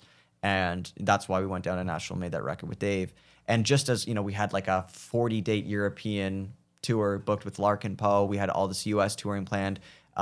We were supposed to play with the Foo Fighters. Wow. And because at that time we had done it, after we did the record with Dave Cobb, we came back up to Canada, and right around getting signed with Universal, we had actually we had cut an early version of Context, which was our first like prog epic, and we did it with Terry Brown, who'd done all the Rush records, and it was just this amazing time. But Universal was kind of like, we don't know if we want to put this out. It sounds a little too old school. We want you to go and re-record it with somebody else. And I was crushed because like all my dreams had come true. We had just signed to Universal. We had worked with our absolute hero because Terry, like as a kid, every album that blew my mind, produced and arranged by Rush and Terry Brown.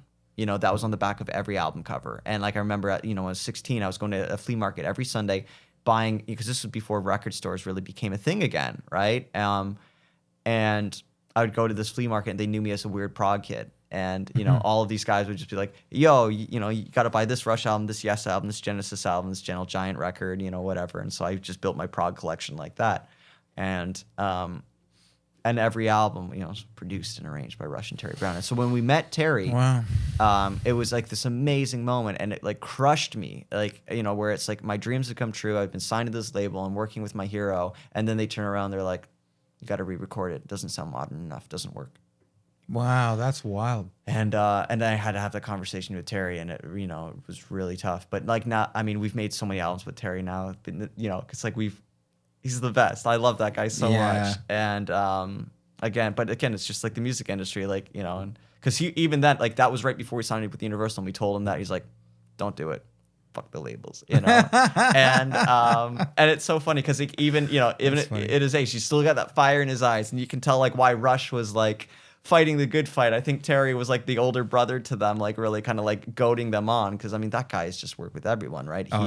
Yeah, absolutely. Just an absolute genius and such a cool dude. But anyways, we were convinced to go down to Nashville again and work with Nick Raskulinecz this time, who had done all the Foo Fighters stuff and the Rush last two Rush records.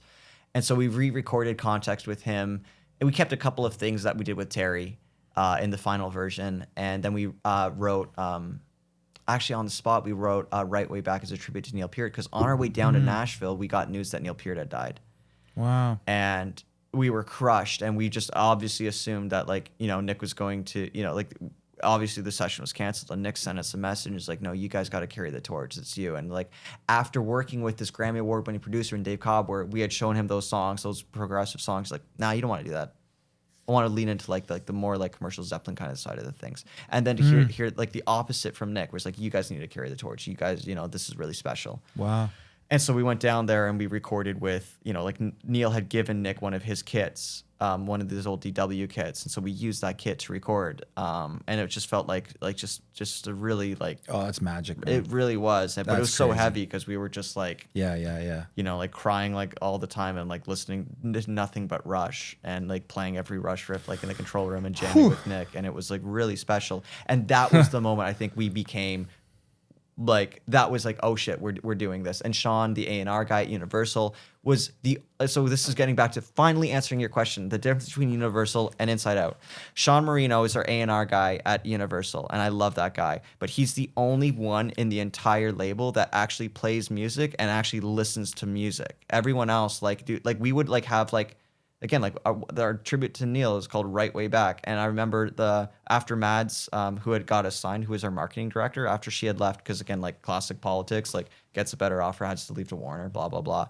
We lost one of our key champions there. And so Sean, our A&R guy, was the only one who was really there to like defend us and make sure that we could put out 7-minute songs about outer space with crazy Star Wars-esque music videos. This sounds right? like Queen all over again. Yeah, totally. Yeah. And like we owe so much to Sean. I mean, he's such a cool dude. Like when he came to our studio sessions, he'd sit in front of the piano and play Firth the Fifth by Genesis. You know, he'd jam Xanadu with us on bass. I'm like, this guy is the best. Like I love Sean. But like everyone else at the label, you know, like we'd be like, oh, what do you guys think of the record? What songs do you like? And like, oh, I like Take Way Back. And I'm like, do you mean Right Way Back?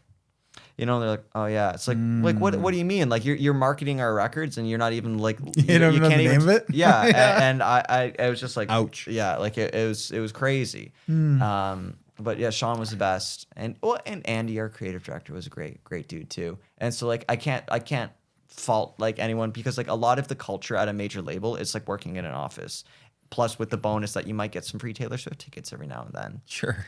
You know, I get that. And I don't, there's nothing wrong with that, but I like to say like there's two people in the music industry, failed musicians. You really got to look out for them. And then the other people in the music industry are people who never wanted to be musicians. You really got to look out for them too. Yeah. Right. You know, because it's like, why are you in this crazy world? Like, what are you trying to get at? Right. Because, you know, the music industry is very much a services-based music industry where it's a service-based industry where as an artist, you have a bunch of services you need. Like, you know, I cannot do my sound, so I need to hire a sound guy. I cannot do my lights. I need to hire a lighting guy. I cannot track my radio campaign, so I need to hire a radio campaign guy. I cannot, you know, and it goes on and on and on. And so, like, the last person to get paid in the music industry is the artist, right? In fact, ironically, the only person who's actually paying you is the promoter, right? Everyone else is taking your money. The only person who actually pays you is the person who books your show. But of course, then the promoters these days, they like to take 20% gross of your merch sales at the end of the night too, which is, I could talk about that for again. 3 That's hours, another post-COVID thing, I think too. Yeah, because that hasn't always been that way either. I mean, no, it's just gotten worse and worse and worse. Just gotten worse. Yeah, it's crazy. Let's talk about, so when I first met you guys, you're obviously, you've talked a lot about the Led Zeppelin influence and Rush and the people you've helped work with and produced with. And I didn't know any of that back in 2024. Okay. And when I saw your show at Rock the Park, one of the first things I did when I walked up to you guys, and you won't remember this, but I do.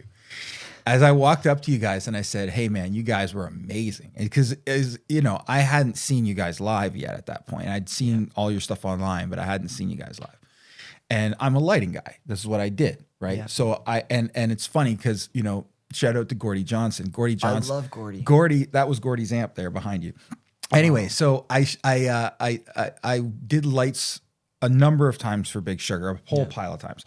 And one of the times there was a gig we were doing, and Gordy called me the Genesis lighting guy because I was always really moody, right? You know, and wanted to create these really cool looking scenes. I always rode the faders on a light board like an instrument, you know, and I was like part of the band. Yeah. And well, so that's anyway, the way to do it, man. Yeah. So anyway, anyway, long story short is I really got into the set and got into the music and I loved it. And I could hear and see, not just hear, but I could see and feel the influences of Rush and Led Zeppelin. I could. Yeah. Oh, I could in what you guys were putting down at the time. So the first thing I said to you guys when I walked up to you backstage was like, hey man, that set was amazing. You guys crushed it. And I can totally hear the influences of Rush and Led Zeppelin. And you guys right away were like, oh man, that's amazing. Because that's totally true. And I was like, okay, cool. I'm not off. I'm on. Okay, cool.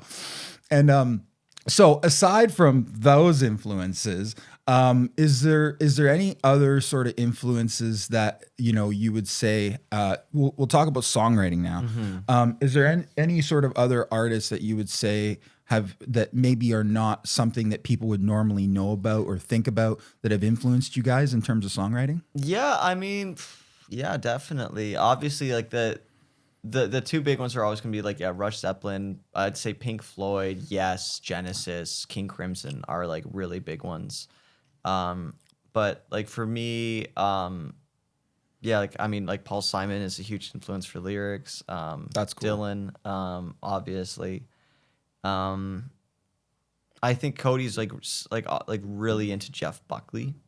And then like on this new Ritual record, you know, like we're pulling a lot from like Nusrat Fateh Ali Khan, Fela Kuti, Vangelis, Brian Eno, kind of like really pulling from a lot of like ambient music and world music. Shadowfax is a really interesting band that not a lot of folks know about. They're kind of like they straddle that line between like that new age and that prog fusion world. I mean, Return to Forever is a huge influence. Their sense of Chick Corea's sense of harmony is just like mind blowing. Yep. Pat Metheny, I think, is one of my all-time favorite artists. I think like I've seen Rush 5 times, but the greatest concert I ever saw was Pat Metheny's solo at Massey Hall. And like I didn't recognize one song. He played the whole night because again, like his man's got 55 albums, and I like know 4 of them intimately. And when he's doing solo stuff, he's not doing the Pat Metheny group because I mean, my love of Pat, a lot of it actually comes from like Lyle Mays. Mays was his keyboard player who sadly passed away, but like those guys' sense of harmony is just mind blowing. Yeah. And obviously, like in Crownlands, like Joni Mitchell is a huge influence for me. Her sense of use of modal tunings and open tunings, game changing. Like Hijira is like, it's like you ever listen to that record and you realize it's 90% just acoustic guitar. Like it sounds like an orchestra. Like I always forget that there's no drums on that record really. There's just like acoustic guitar and Jaco Pastorius' fretless bass. But like the way that she just fills out the harmony with 6 strings is like huge influence to me. And like I don't think I play anything in standard tuning. Like all in like DADGAD and open C, so that way I can use kind of like I'm not really into the Stones or Keith Richards, but I always did admire his use of open G. Call him One Finger Keith, right? Where he just does these great like 1/4 or 4/1 voicings with like a couple of fingers. And I've kind of brought that into Crownlands. The same thing with Joni, right? Where she had polio as a kid, and so her sense of harmony is genius, but her facility on the instrument was lacking, right? Because her left hand didn't quite work as well because of polio. And so she had to get around that by like inventing all of these crazy tunings to be able to pull off all of these 9s and 13s and 11s to like get all of like these gorgeous harmonies ringing out. And like I've stolen that for Crownlands, you know. And it's funny because like Jimmy Page stole a lot of Joni Mitchell's tunings for Zeppelin, right? And so a lot of people like, you know, look at those tunings like, oh, Jimmy Page. They're like, where did Jimmy get it from? Yeah, right. Joni, you know. And I think she's like really underrated, and that's why I'm so excited. Tomorrow, there's like she's getting that Lifetime Achievement Award because she's one of the greatest artists of all time. And again, another artist that Pat Metheny worked with, right? And Pat said she's the only person he worked with. He's like, I'm not needed here. You know, and Pat's like, you know, like one of the greatest musicians of all time. So I think I don't think Joni's ever gotten her flowers as a writer and an arranger. And my wife, her biggest influence is Joni, and we work on music together. Oh, that's cool. And it's really fun doing that because it's like kind of like really push into that like Hijira era Joni for the music and really try and find that really clever harmony, you know, even weirder harmony than I can do with Crownlands because there still has to be some kind of sense of, I don't know. I can't say commerciality, not with the music we're playing, but, you know, there's a certain sound that's, you know, expected. For sure.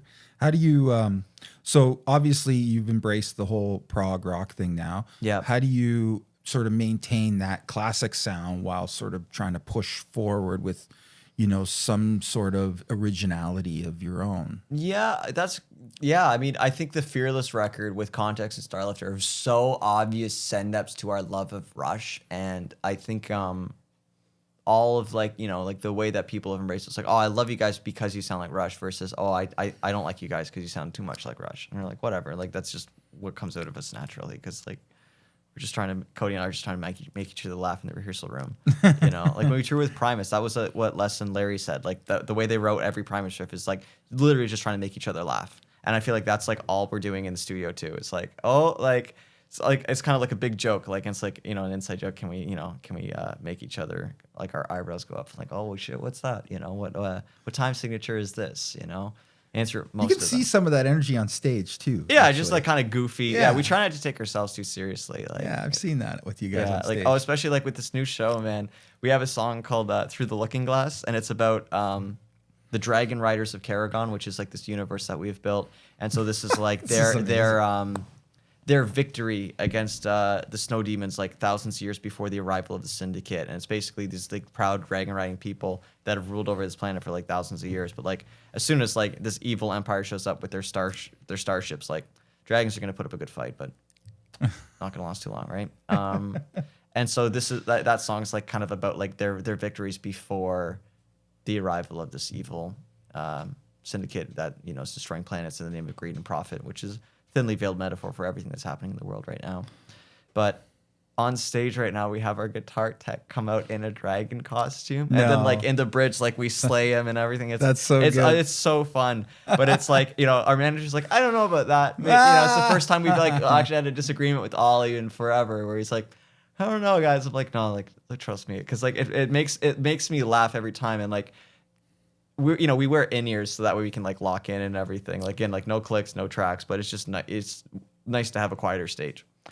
And because of the in-ears, you barely hear the audience. Even in like, you know, after a song, you're like, have we done well? Like, I don't know if they're cheering or not. Yeah. But like even through the din of like playing all the music, like when Austin comes out in that dragon costume, like I can like the audience just roars. Yeah. It's so good because I'm like, so good. Yes, it's like the joy of like the silliness of progressive rock, of writing songs about space dragons, you know. And I think we avoided that for a while of like being signed to Universal and trying to like have some kind of sense of commerciality and trying to dance between having like radio friendly songs and trying to achieve a vision of writing like epics that really tell a story. Because Cody and I are into like Lord of the Rings and Star Wars and Dune and like all of these timeless science fantasy, you know, stories, and we want to bring that into our music. And obviously all of our heroes did that. Like Yes did that with Gates of Delirium, and you know, Rush did that with so many of their epics like Cygnus X1, Book 2. And so we really want to kind of carry that torch forward because that's the music that excites us, and you have to embrace the silly sometimes. And we really have on this new record and the new campaign. And a lot of that is like new confidence we have because we're signed with Inside Out Music, and Thomas, who owns that label, like, you know, he's got Dream Theater on that label, Spock's Beard, he's got Yes, Haken, like every prog band, right? And like we got on Cruise to the Edge this year because of that, which is a big prog rock cruise. And we got to meet Bill Bruford and Tony Levin, and we got to see Steve Hackett twice. I got to meet Eddie Jobson, who played violin and keys, you know, with Zappa and Jethro Tull and UK. And I mean, just to be able to see Bruford come out of retirement, and he just played like, you know, with the Pete Roth Trio, just doing jazz stuff. But it's like every drummer on that cruise, like, you know, Pat Mastelletto was there, Marco Miniman, like the greatest drummers in the world, and everyone was there watching Bill Bruford's wrists for an hour because like he is the master, you know. And that's awesome. And interesting, like the day I met Cody, like, you know, and we played drums, I was like, dude, you sound like you play drums like Bill Bruford. Cody's like, who's that? Like, bro, you got to listen to Discipline by King Crimson, because Cody was a big Rush fan, not into Yes, not into Crimson, not into Genesis yet at that point. Right. And so I introduced Cody to all of that stuff. And, you know, when Cody listened to Discipline, like that's just a clinic of like some of the greatest drumming I've ever heard in my life. And I feel like Cody really embodied that. And then a couple of years ago, we played this gig in Bahrain. We got invited by the Prince of Bahrain to play at his palace for the Formula One Grand Prix after party. It was crazy. It was like definitely one of like the highest points, because like, you know, Ollie, our manager, is like, you know, this guy managed like 19 other bands. He manages Polyphia. He works with like Band Story. He does like a lot of like really big acts. And we're the smallest act he works with. He's like, how does this magic happen? I'm like, I don't know, man. It's crazy. I think it was because we toured with Greta Van Fleet, and they had done that. And Sal, the Prince, like, is just a big Rush fan. And so Greta's manager was really kind to us, you know, and was like, oh, you like Greta, you like Rush, check this band out. And Sal was like, whoa. And so he invited us out. And that's Nick, cool. Nick Mason is a big racing guy, and he was there with his wife at the Formula One Grand Prix after party, or at the Grand Prix, because he's got like man's got like, one of the biggest Ferrari collections ever. Like he spent his Pink Floyd money wisely. And I swear to God, he comes backstage after our set. First thing he says to Cody, "Oh, you drum like my buddy Bill." And I was just like, whoa, it was like this full circle moment where like just that validation. And it was just so cool for Cody to meet one of like their drumming heroes, and just to hear that too, it was really, really, really cool. Yeah, that's totally And then cool. Guy Ritchie was there. He was like super drunk and he was moshing. We played Kashmir and he was just going nuts. And I'm like, who is this guy going nuts? And then we meet him after and it's Guy Ritchie. And I was like, oh, wow. Well, it was happening right now. Like, it's just, that was a crazy high peak moment. But that was right during, we freighted all our gear to Bahrain and it got stuck in Turkey on the way back. And that was when we were at Universal making our Fearless record. And so we didn't have any of our gear to make that record. And so we had to go pull some favors. And we were working with Scully at that time, who's Getty's tech. Mm-hmm. And I used the money from that Bahrain gig to build that custom double neck, right? Right. And so I was lucky enough that Scully actually, we went to Getty's place and took measurements of all of his doubles and wrote what worked and what didn't.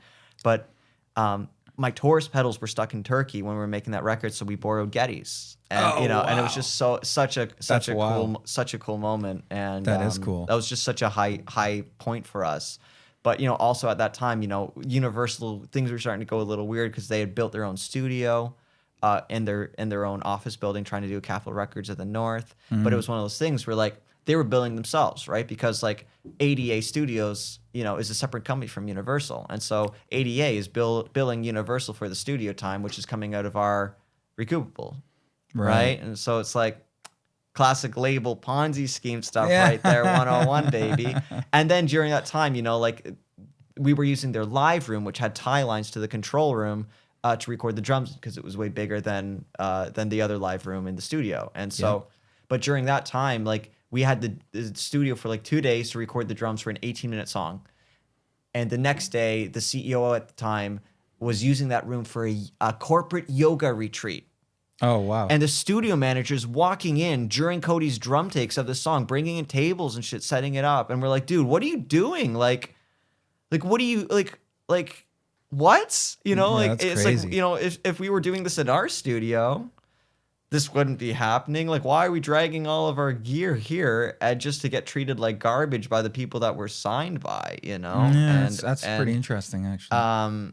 And like, that was kind of like, it was a moment where like, okay, like this, I don't know if this is the right vibe. But we got to make that record with David Bottrell, who did all of the Peter Gabriel stuff and the Tool stuff. I've met David. He's great. He's the best, man. He's awesome. A genius. Like, we've had him here downstairs in the studio doing a clinic. Cool. He's a great dude. He's the best, man. Yeah. I love him. He's so dry. He's so that's true. He's so dry. But it's really funny because when we were on the cruise this year, when I got to talk to Tony Levin, David told us a funny story because his first gig was working on So, which is crazy. Dude's 19. That's crazy. He goes, it's like, I think my hitchhiking story is cool. David's is way cooler. He's 19. He flies from Canada to work with, I think he had known Daniel Lanois. He knew the Lanois guys, right? By like doing studio work. And somehow he got the gig to be an assistant in the studio on the So record. So the first album this man works on, like to have his name attached to, is So by Peter Gabriel. Crazy. No big deal. And then I get, just being Dave, who's being a fucking genius. Excuse me. All good. He gets the gig keyboard teching for that tour. And they all get along. He's that was such a good tour too. Yeah, and like him and Tony are probably the only guys shaving their heads in the 80s. Mm. And so Dave told me he used to put a fake mustache on, and like during a couple of the numbers, like Tony would sneak off, and Dave would sneak on and play bass. Oh no, that's and like hilarious. And like everyone in the audience is like, oh, and no, Peter doesn't notice he's doing Peter things. Yeah, it's true. And I was like, that's a crazy story, Dave. And then I met Tony this year, and I was talking to him about it, and he's like, oh yeah, like that happened, like, and it's just like, that's right awesome. On, Dave, like, because it's so funny because he's like, Dave is silly, but he doesn't show it a lot of the time. So it's just, like, that's he's cool. Just such a cool dude.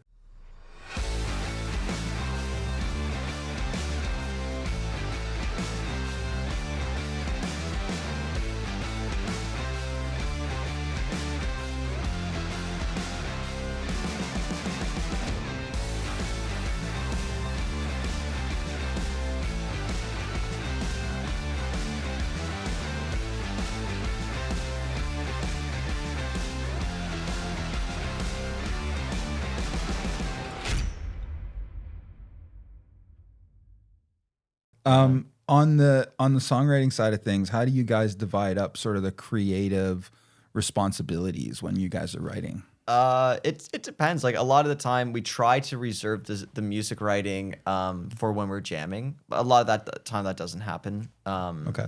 Like we try to do that, but a lot of time, like for this record, and like this Apocalypse record, a lot of it came from like demos that I would just produce at home or in the studio, and then send to Cody, and then Cody would work on like vocal melodies and stuff, and then we'd come up with like the storyline together, and then like I'd send Cody some lyrics to start with, and then Cody's like this, like I can't have 7 syllables in this line. I can only sing 5 because of this. And I'm like, well, I'll just come in on the and instead. And Cody's like, no, I need to use that time to catch my breath because of this drum. And I'm like, I get it. So like, so we kind of work it out like that. And then Cody would go and like kind of like work on those lyrics and then like come up with their own stuff. And then we, it usually goes like that where it's, and we try and split everything 50-50, whether it's a song that like I've written more of or a song that Cody's written more of. Like being a duo, like it doesn't work if you don't do everything 50-50. I get that 100%. Yeah, and like there's a song like on the Fearless record where it's an instrumental piece that I wrote for my grandmother on solo guitar. I give Cody 50% of that, and then there's I'm trying to think of some other songs that like Cody writes the lion's share of the lyrics, but it's like we do everything 50-50 because there's no other way to do it in a project like this. Yeah, totally. Is there a sound or like a genre or even just a sound that you guys haven't explored yet that you think you want to try and explore at some point? Before the Ritual records, I definitely would have said that more world music and ambient world. And we've done that, And before the Apocalypse record, I'd say I would have wanted to push more into the Yes side of things and embracing vocal harmonies and more of those complex arrangements. And we're doing that. So, I don't know. I think I just want to keep pushing. Like we're already writing this new. I think we're in this new chapter where we're writing this new record, and it's probably a lot heavier, a little bit darker. I think we're exploring a lot more polyrhythms on it, which again is like kind of pulling from that 80s Crimson thing, and just like Peter Gabriel's pushing from that, as well. Like a lot of like we want to incorporate a lot of that like African rhythm into the more English style progressive rock that we love so much. That's cool. I love blending that. Yeah. So when you got signed to your current label, you had talked to me when we were chatting on the phone. You mentioned that you had to, in the in-between time, you were doing a lot of the like producing and mixing and stuff yourself, right? Yeah.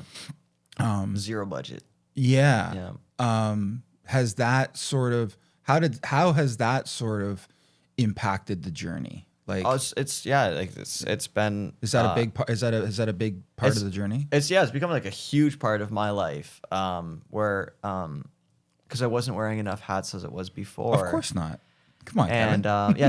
it's funny. The first record that I ever engineered, produced, and mixed is up for Juno right now, which is crazy. I made that on my 2011 MacBook Pro on Logic, and it struggled to make that record, but but we did it. And congrats! Thank you so much, man. Yeah, man. We recorded that all just in our little studio. So we rent the B room at Chalet Studio, which we've been there since like 2020, and because we made our second record, Rise Over Run, there, and that was like a big like moment for us. And we just love Dave and She. We've become really good friends with the owners there. And when the opening came up for like this small mixing room, we just moved our whole like studio in there, and so we've been like working there for the better part of 5 years, and we've been doing all of our writing in our pre-pro. But again, like when we made the Fearless record and the White Buffalo record, we had to cart all of my amps, all of the guitars, all the drums out of that room that we got all these great sounds in, and then spending $1,000, $2,000 a day to be in this like sterile corporate office building in downtown Toronto, fighting with parking and traffic getting there, and being like wired and like, oh my god, like now I need to get in the zone and play some music and like really be on it. And then it's like, like the clock is ticking, and again, and then studio managers walking in and ruining drum takes, bringing in tables because the label CEO wants to do a yoga retreat after, and I was like, come on guys. And then we just realized like I can just get the sounds in my room. So we've just kind of been doing that for the last couple records. Yeah. And because a lot of the Fearless stuff, a lot of the demos, at least the keyboards from the demos just ended up on the final version of Fearless anyways. And because like, what's the difference between taking a DI signal of a synthesizer, going through a Universal Audio Apollo interface, or now I've got like a couple of nice like Vintex and Heritage Pre's and stuff. But like, you know, what's the difference between that? Like I just engineered vocals with Danko Jones because I've worked with Nick Raskulinitz a bunch. Nick's been making this record with Rachel Bolan, who's the bass player for Skid Row. And Danko Jones was doing a guest vocal on it. And he had no way of getting down to Nashville to do the vocal. Oh, wow. And so because Nick and I have a great working relationship, he just got me to like produce and engineer the vocals at our studio. Oh, that's cool. And it was just amazing to have like a little. He's so he's fucking the awesome. best, man. I He's loved so working cool. with him, man, back in the day. It was so fun to work with him in that room, and I think he had a really good time. And now that song is out, and it's like, wow, like and the vocals can like hang on a record like that, where you know the other vocals are done on Nick's SSL 4000G in his like in his studio.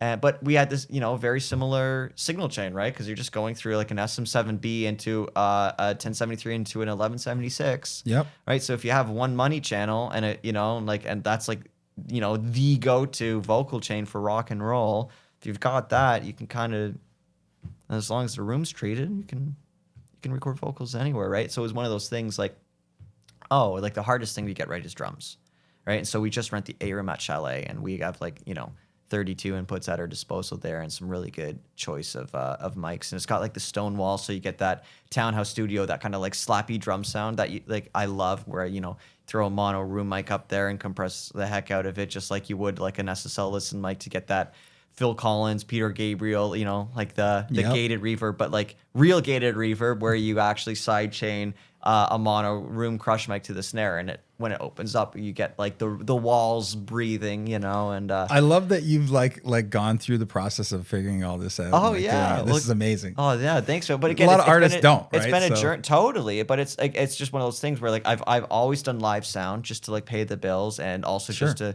learn that thing where it's like Crownlands is a Tex band. We are a crew band. We're like, oh yeah, you said that. Yeah, like we always like. When we sound check, it's always the local techs and the union guys are like, that are way more stoked than a lot of the audience, especially when we're playing, like, because we operate between two worlds. We'll open up for Nickelback and we're the weirdest band on the bill, or, we occupy, like, the more crossover side of prog when we're on, like, the really weird bills, right? And but because of it, as you know, like, all of the techs are usually the best musicians there, because it's not about talent to make it in the world of music. It's commitment to a lifestyle and being willing to be flexible and like compromise on your artistic ideals a lot of the time in order to actually make a living at it.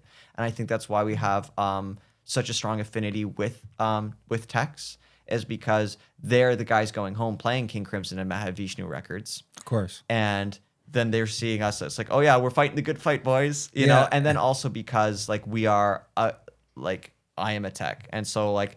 It's not a lot of time you get an artist who's willing to go up and it's like, okay, boys, we got a 15-minute throw and go festival, and you're going to be running our monitors because we can't set up our own console, and we're going to do it like a fly. It's like, I know how to communicate, how to like get an ear rig, like sound check properly within 15 minutes because I have been in that hot seat. And it's like, just that simple thing of being able to communicate with it, because as I said before, music industry is a services industry, and to be a monitor tech is a customer service job, and to be able to like actually interface properly, because like.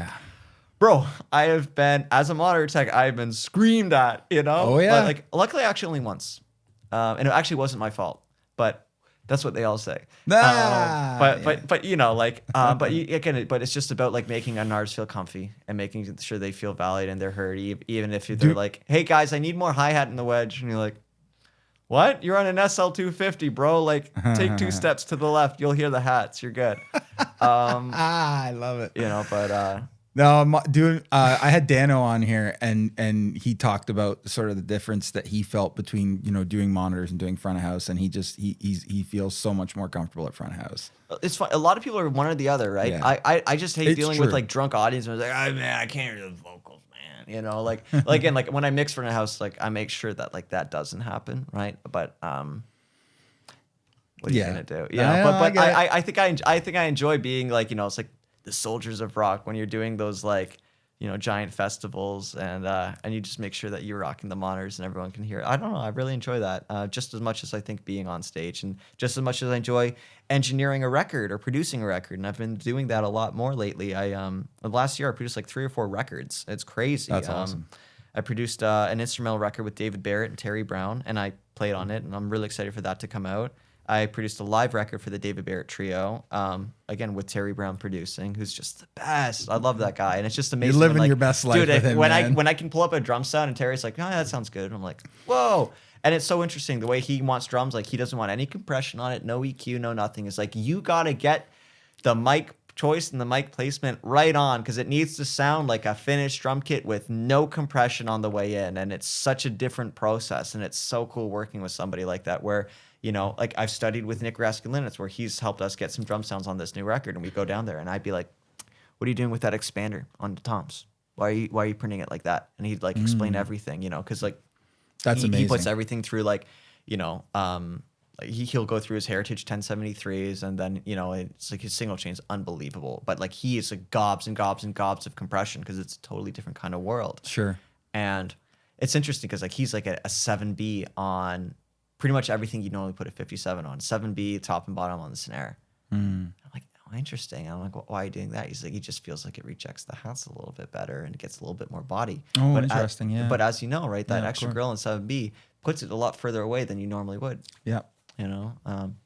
Sounds amazing though. And again, but just the way he compresses things and expands things is so it's really been inspiring. And so like, and he was so gracious to me, and like I'd be like, "Why are you placing your room mics here? Why are you doing it? Why are you compressing them like this?" And like he'd talk me through all of it, and he would let me like do a lot of the mic placement too, and that's awesome. And like setting everything up, and just getting your hands on like a vintage 67 as your mono overhead and being like, yeah, and it's like it was really, really fun working with him, and kind of like he was so gracious to kind of take me under his wing, and then I was able to go and apply that to the new Crownlands record, because he wasn't available to work on it with us because he was busy doing the Evanescence record and the Deftones record and another record I'm not allowed to talk about, but it's gonna be really cool.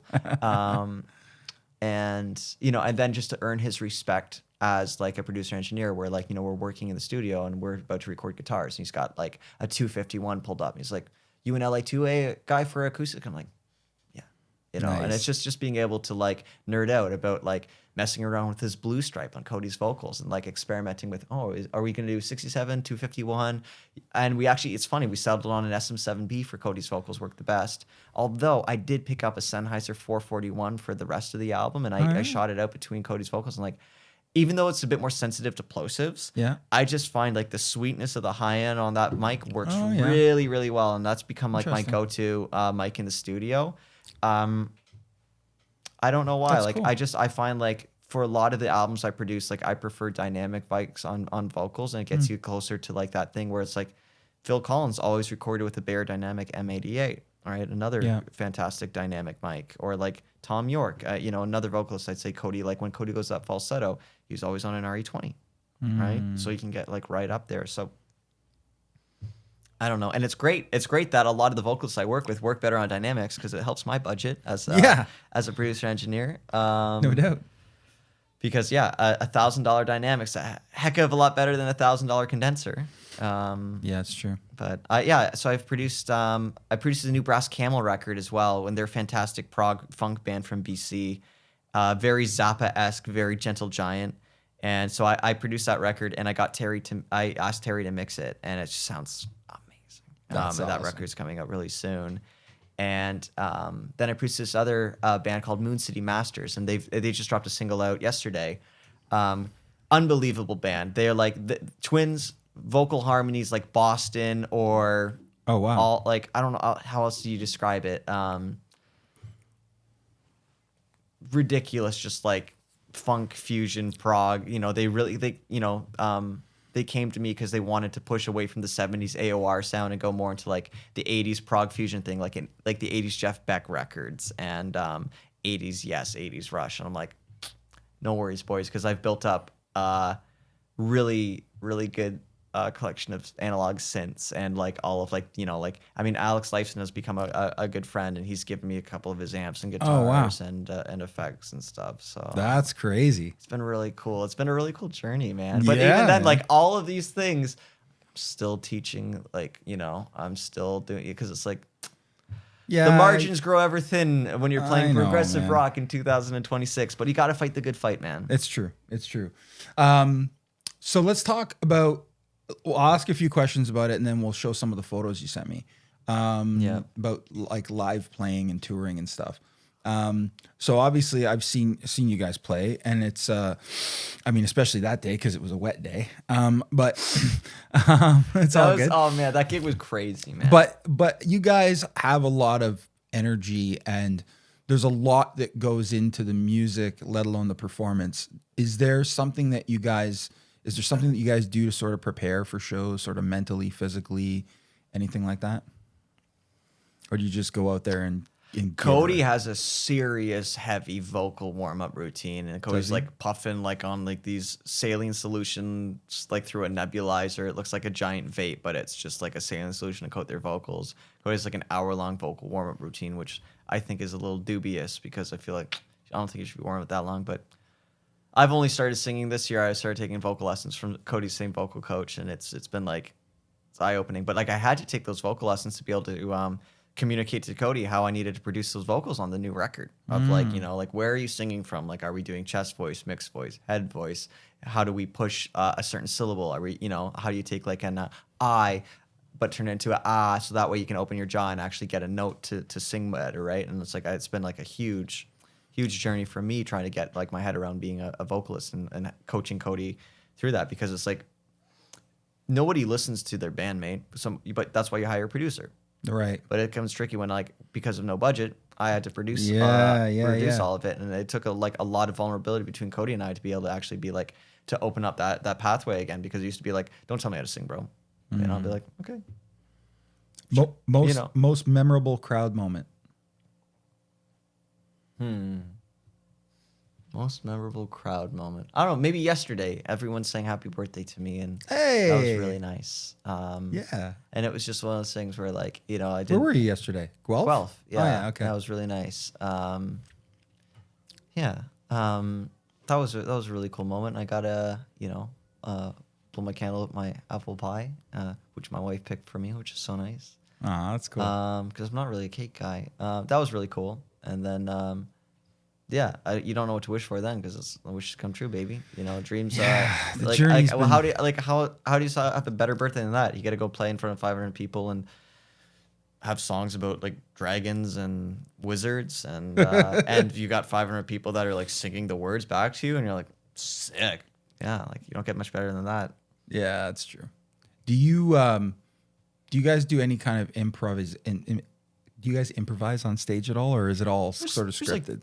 I can't even say the word. There's like 3 or 4 moments in the set that we let ourselves go off, but it's pretty tight, you know. Like, yeah. We'll like, again, we goof off and we'll look at each other and we'll really pull off the retardandos and really milk it live in the big trash endings. But there are like 2 moments, like in the ritual set. There's like a big improv moment at the beginning of the set when we're disguised as wizards. And it's actually great because I feel like I can't see anything because I've got this giant wizard robe on, and I actually can't see anything. I can't even see my guitar. I can't see anyone on stage. And so you can't even look at each other and eyebrow like, oh, we're going to go to the B part, boys. There's nothing. It's just like, you're just like locked in, and you're like, and you can't see the audience. And like, it's almost like that sensory deprivation like makes everyone just like really focus in.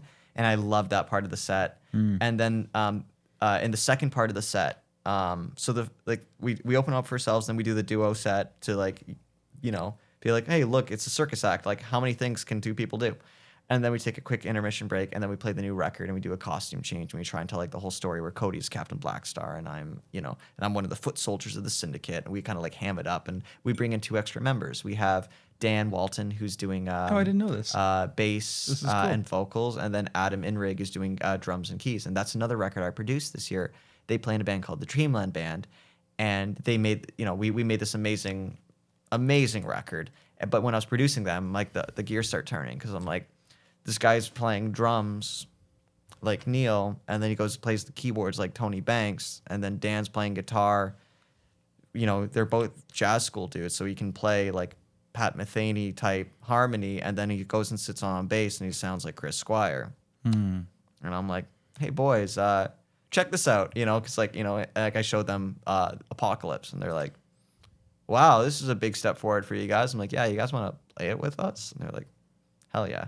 And they're jazz school dudes, right? So like they went and charted it out themselves and came to the rehearsal and like played it like flawlessly front to back. And I'm like, okay, done, and like we all get along great, I floated it to Cody, and Cody was not down with it. Cody wanted to just stay a duo for the whole show. But like I think by doing an evening with where we almost open up for ourselves as a duo, and then we do a full duo set, then a full band set. No, it's interesting. And it kind of like takes the pressure off us, because Cody can do the Phil Collins thing, and go back and front the band for a little bit, but then you get to go back to your safety blanket of having the kit, and Cody's playing drums, Adam's playing keys, and then when Cody fronts the band, Adam jumps. He's got the coolest rig ever, man. He's got he's got like a Rick Wakeman, like 4 keyboards set up on the riser and a drum kit. Oh wow! It's wild. It's awesome. And then I've got my giant synthesizer rig as well, and so we can cover a lot of ground. No doubt. And it's been just such a treat being able to do that, because as you said, like we have a couple of moments to stretch out. And one of my favorite songs to play live is The Oracle, and that song means a lot to us because that was on our White Buffalo record, and it's like a 14-minute song, and that's like the first time we started the Fearless chronology, where it tells the story of like our titular hero and him going on a journey guided by this ancient witch, where she's kind of tricked him to like to his doom, right? But the only way, like so at the end, like he falls beneath the waves on this great journey, and he's kind of like frozen in cryosleep for hundreds of years for him to awaken. Where do you guys come up with this? I don't know, just riffing, man. That's so crazy. It's just goofing off. Like, it's awesome. I love it. Thanks, man. Yeah, that's so crazy. A lot. It's just slowly been built over the years. Crazy but good. We've just leaned into it more and more and more. All right. But anyway, so at the end of that song, there's this big guitar solo, and I always feel more comfortable when I get to play bass versus guitar. I always feel like almost like I understand like when people talk about body dysphoria. So when I'm playing guitar, it feels like I'm wearing jeans that don't quite fit right. And then I play bass, it's like, I'm home, right? So I've never felt like quite confident in my lead guitar abilities. And Dan, who plays bass with us, ironically, best guitar player like I've played with like in a long, long time, other than David Barrett maybe. Yeah, no, David Barrett's incredible. I'm lucky that I get to work with some insane musicians. Actually, I'm working with Nick Johnson right now, who's Mastodon's guitar player. And we're making a concept record as well. I'm really excited about that. Is there anything you're not doing, man? No. Actually, tomorrow or 2 days from now, my wife is dropping a concept record. Wow. About like the witches of the Black Forest. And she's like got all these songs about like fairies and sirens and goblins and stuff. And so like basically if it's prog and fantasy, I'm there, baby. I never stop. In fact, the one day I had off on this tour, I mastered the record for her at our studio. Yeah, and I was up until and probably didn't sleep that night either. No, I was down to the wire, baby. But like you got to again, like that's it, man. Like you have to just do it for the art, man. Yeah, that's awesome. Yeah, the passion's real, man. I can see it. Oh yeah, man. It's awesome. So where was I? Oh yeah, the improvisation moments. So Dan, he's playing bass the whole night, but then at the end we go to like this like the ambient part where Fearless is drowned, right? And you're into the bottom of the ocean. And then there's a moment where Fearless kind of like his consciousness ascends, right? And then so it's like this big like Floyd-y guitar moment, and the changes are dead simple, right? We're going like C minor, B flat, F, G minor for like 5 minutes, right? But it's like a great, but there's like a build to it though? Oh yeah, totally. It rips. But anyways, Dan and I, like in the rehearsal, like Cody and I were in the other room, like Cody and Adam were figuring out like the dual drum parts, right? Because they're going full Genesis, like with Phil and Chester doing like, all these synchronized drum fills. And then Dan and I were like, let's surprise him, because like he was going to play bass the whole time. Like, grab the guitar for that part and I'll just play the bass part with the Taurus pedals. He's like, okay. And it's like it's a through composed solo. There's not a whole lot of improvising, right?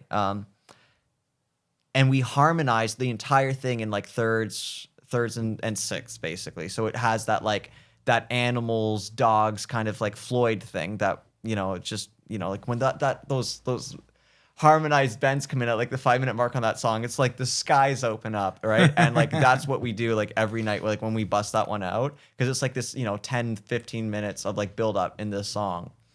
That's awesome.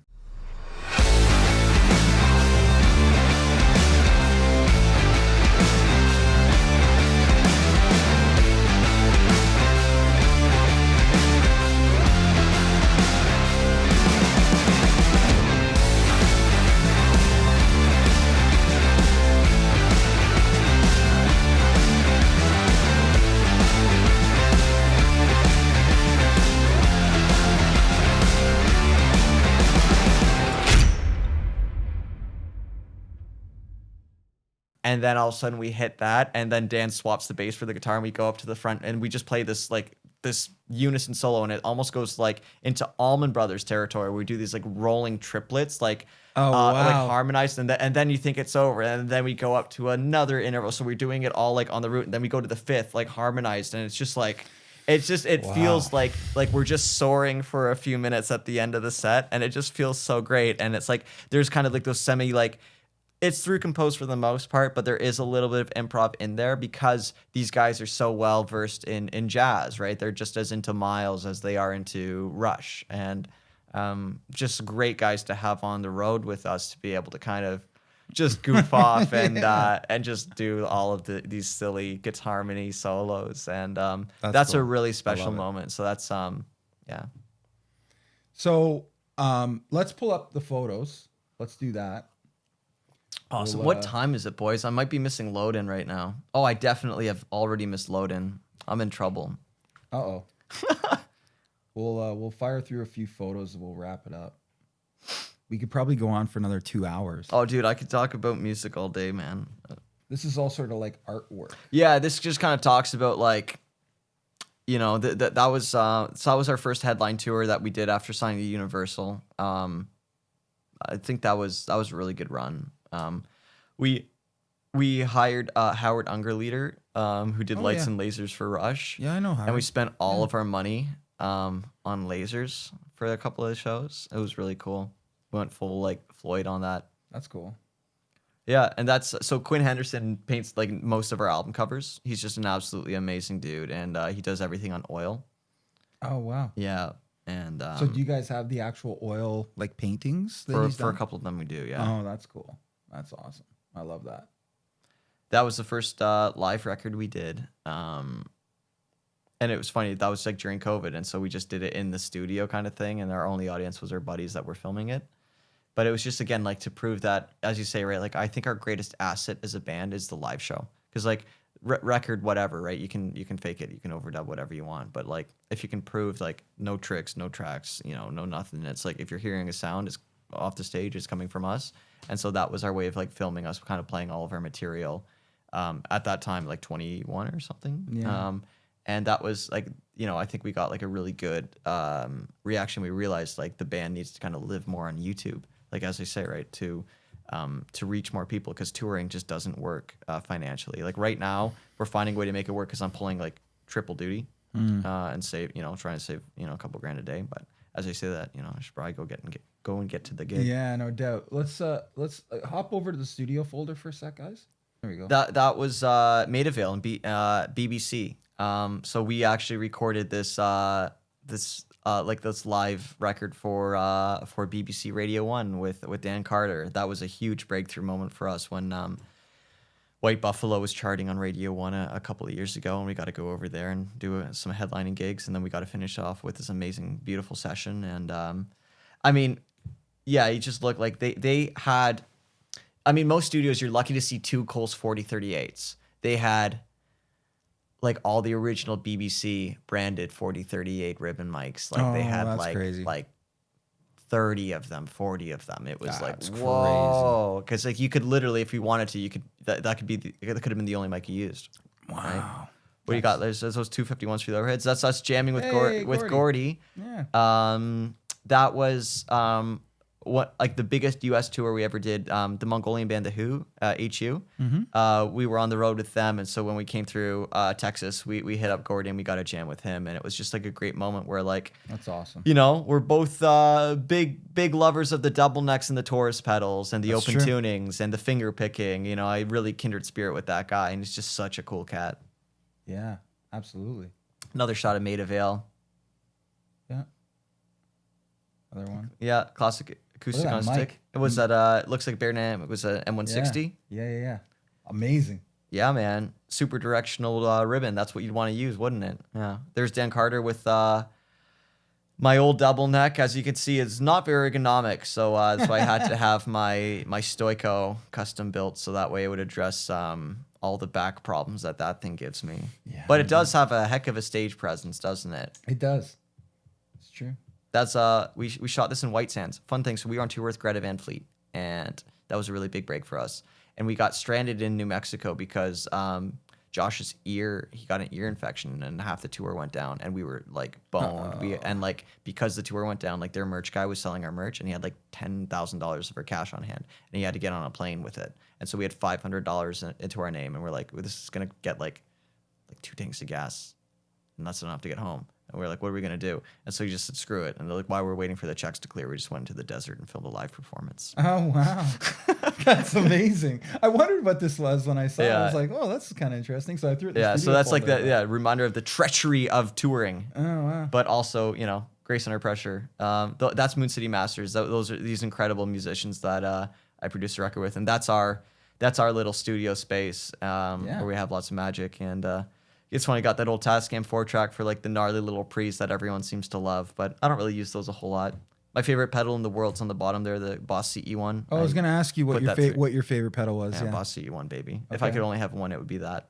And I was going to ask you that too. What if you could only have one thing with you, what would it be? Like one piece of gear. I know that's a hard one. My Alvarez double neck acoustic that Alex Lyson gave to me. Wow. Probably really? that. Yeah. That's so cool. Yeah, I love that thing. I just feel like as a guitar player, I feel most confident when I got my thumb pick on and I'm like finger picking open tune acoustic stuff. Wow, that's cool. Yeah. Look at that. Yeah, it's unbelievable. So that was our first time recording at Chalet. That's like an old archive shot from when we were recording Rise Over Run. Oh, that's so cool. Interesting mic choices. I don't know why. This was before I was engineering us. I don't know why I would be using those the U87s for overheads. I found like those AIs are a little harsh.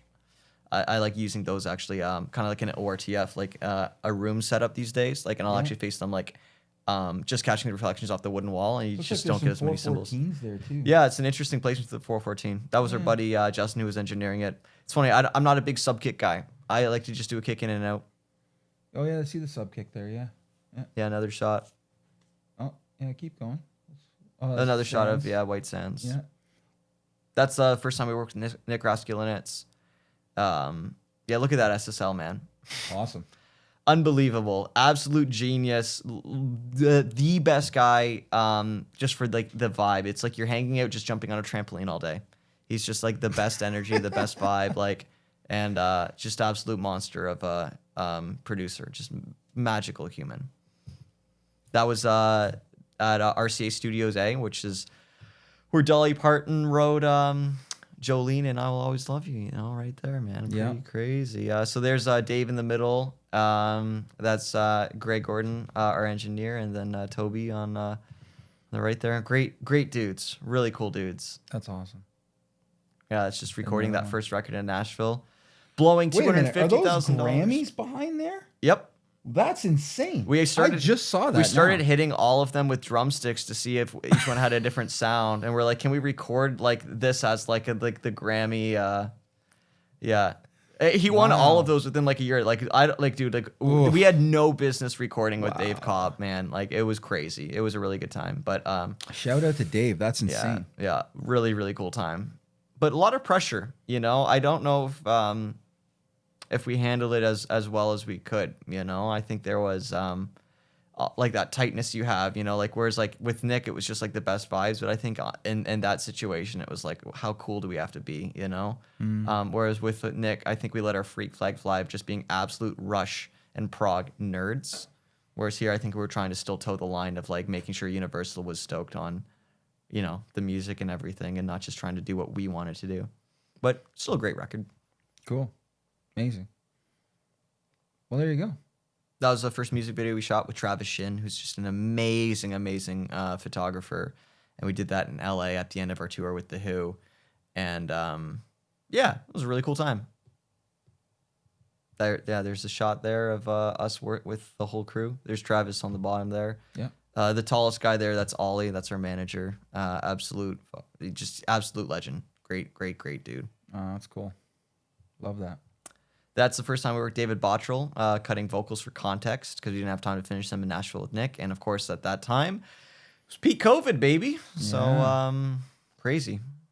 Yeah, those were crazy times. That was the first time that's our studio with some of the amps, a small selection. Yeah. That Leslie is like my secret weapon. I use that so much, not just for like the modulation, but the crossover, because it crossover at 600 hertz. And as you know, like the crossover in Leslie causes a ton of distortion. Get this huge bump in like that really interesting range. So it's like this kind of like nasally, snarly kind of thing. And it's like, dude, you put that on slow and you put like a 12 string through that, and like the grind you get, like it's like pre-EQ'd for like, I like just like that perfect like guitar frequency thing, right? You know, so I use that for everything. Amazing. To Dave Bottrell's chagrin, because he's like, you don't have to put Leslie on everything. I was like, yes, I do, Dave. Less for the modulation, more for the EQ. And again, another shot of like our studio. That's like doing 5 seconds of pre-pro with Dave Cobb before he's like, okay, you've got the song now. Go this record was that it. part? Yeah, and we're like, okay. Oh, sure. Radios in the background. What a cool room. Oh, it was wild, man. It was kind of intimidating in a good way. I think we rose to the occasion, but it was definitely a whole different kind of experience, right? Yeah.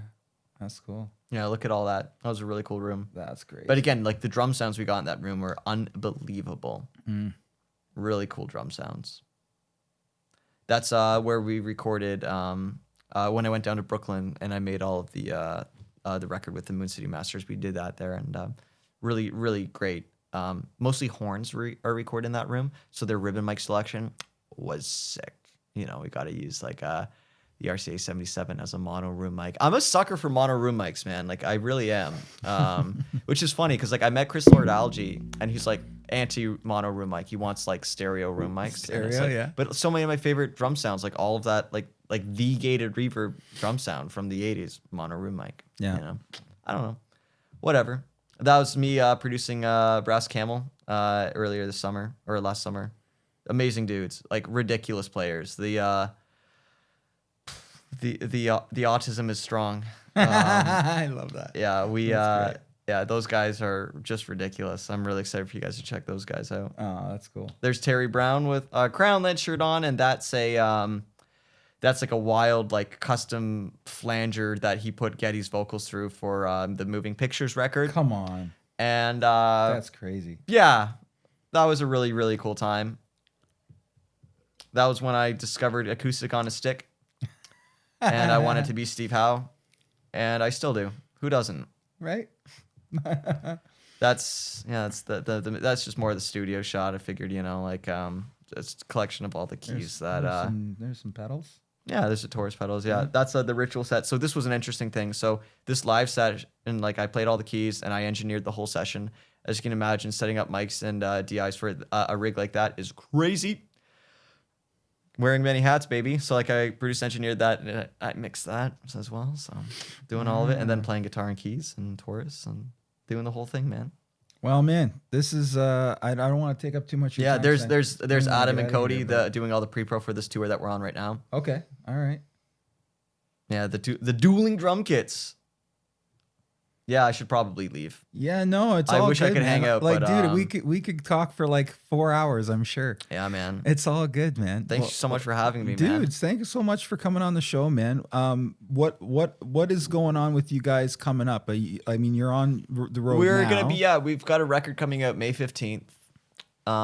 Really, so that's Apocalypse. That's like this whole concept record. So Starlifter tells the story of Fearless, our hero, and this album tells the story of the rise of Black Star, who's our main villain in the story. And now we're working on the next record that tells the final showdown across time and space between Fearless and Black Star.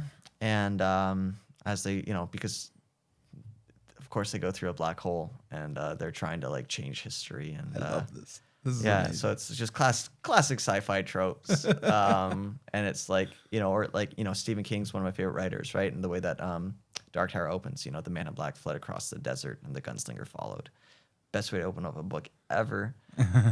He knows how to hook you in the first sentence, and I think that's kind of like that. If there was like, that's kind of like the vision of like them kind of on a wild goose chase, like pursuing each other, you know, and past versions of themselves, and very cool. Trying to rewrite history. And yeah, so that record is being written right now, so hopefully we'll have that done. Our manager wants it to be done by the time Apocalypse comes out. We're going to be disappointing him, but we're going to try and hit it. We're going to try. Yeah. You know, because you don't need sleep. I mean, you know, sleep's overrated. You don't sleep. It's I all try good. to actually. I'm a sucker for 8 hours at least, but I get it. I haven't been getting that on the tour. But.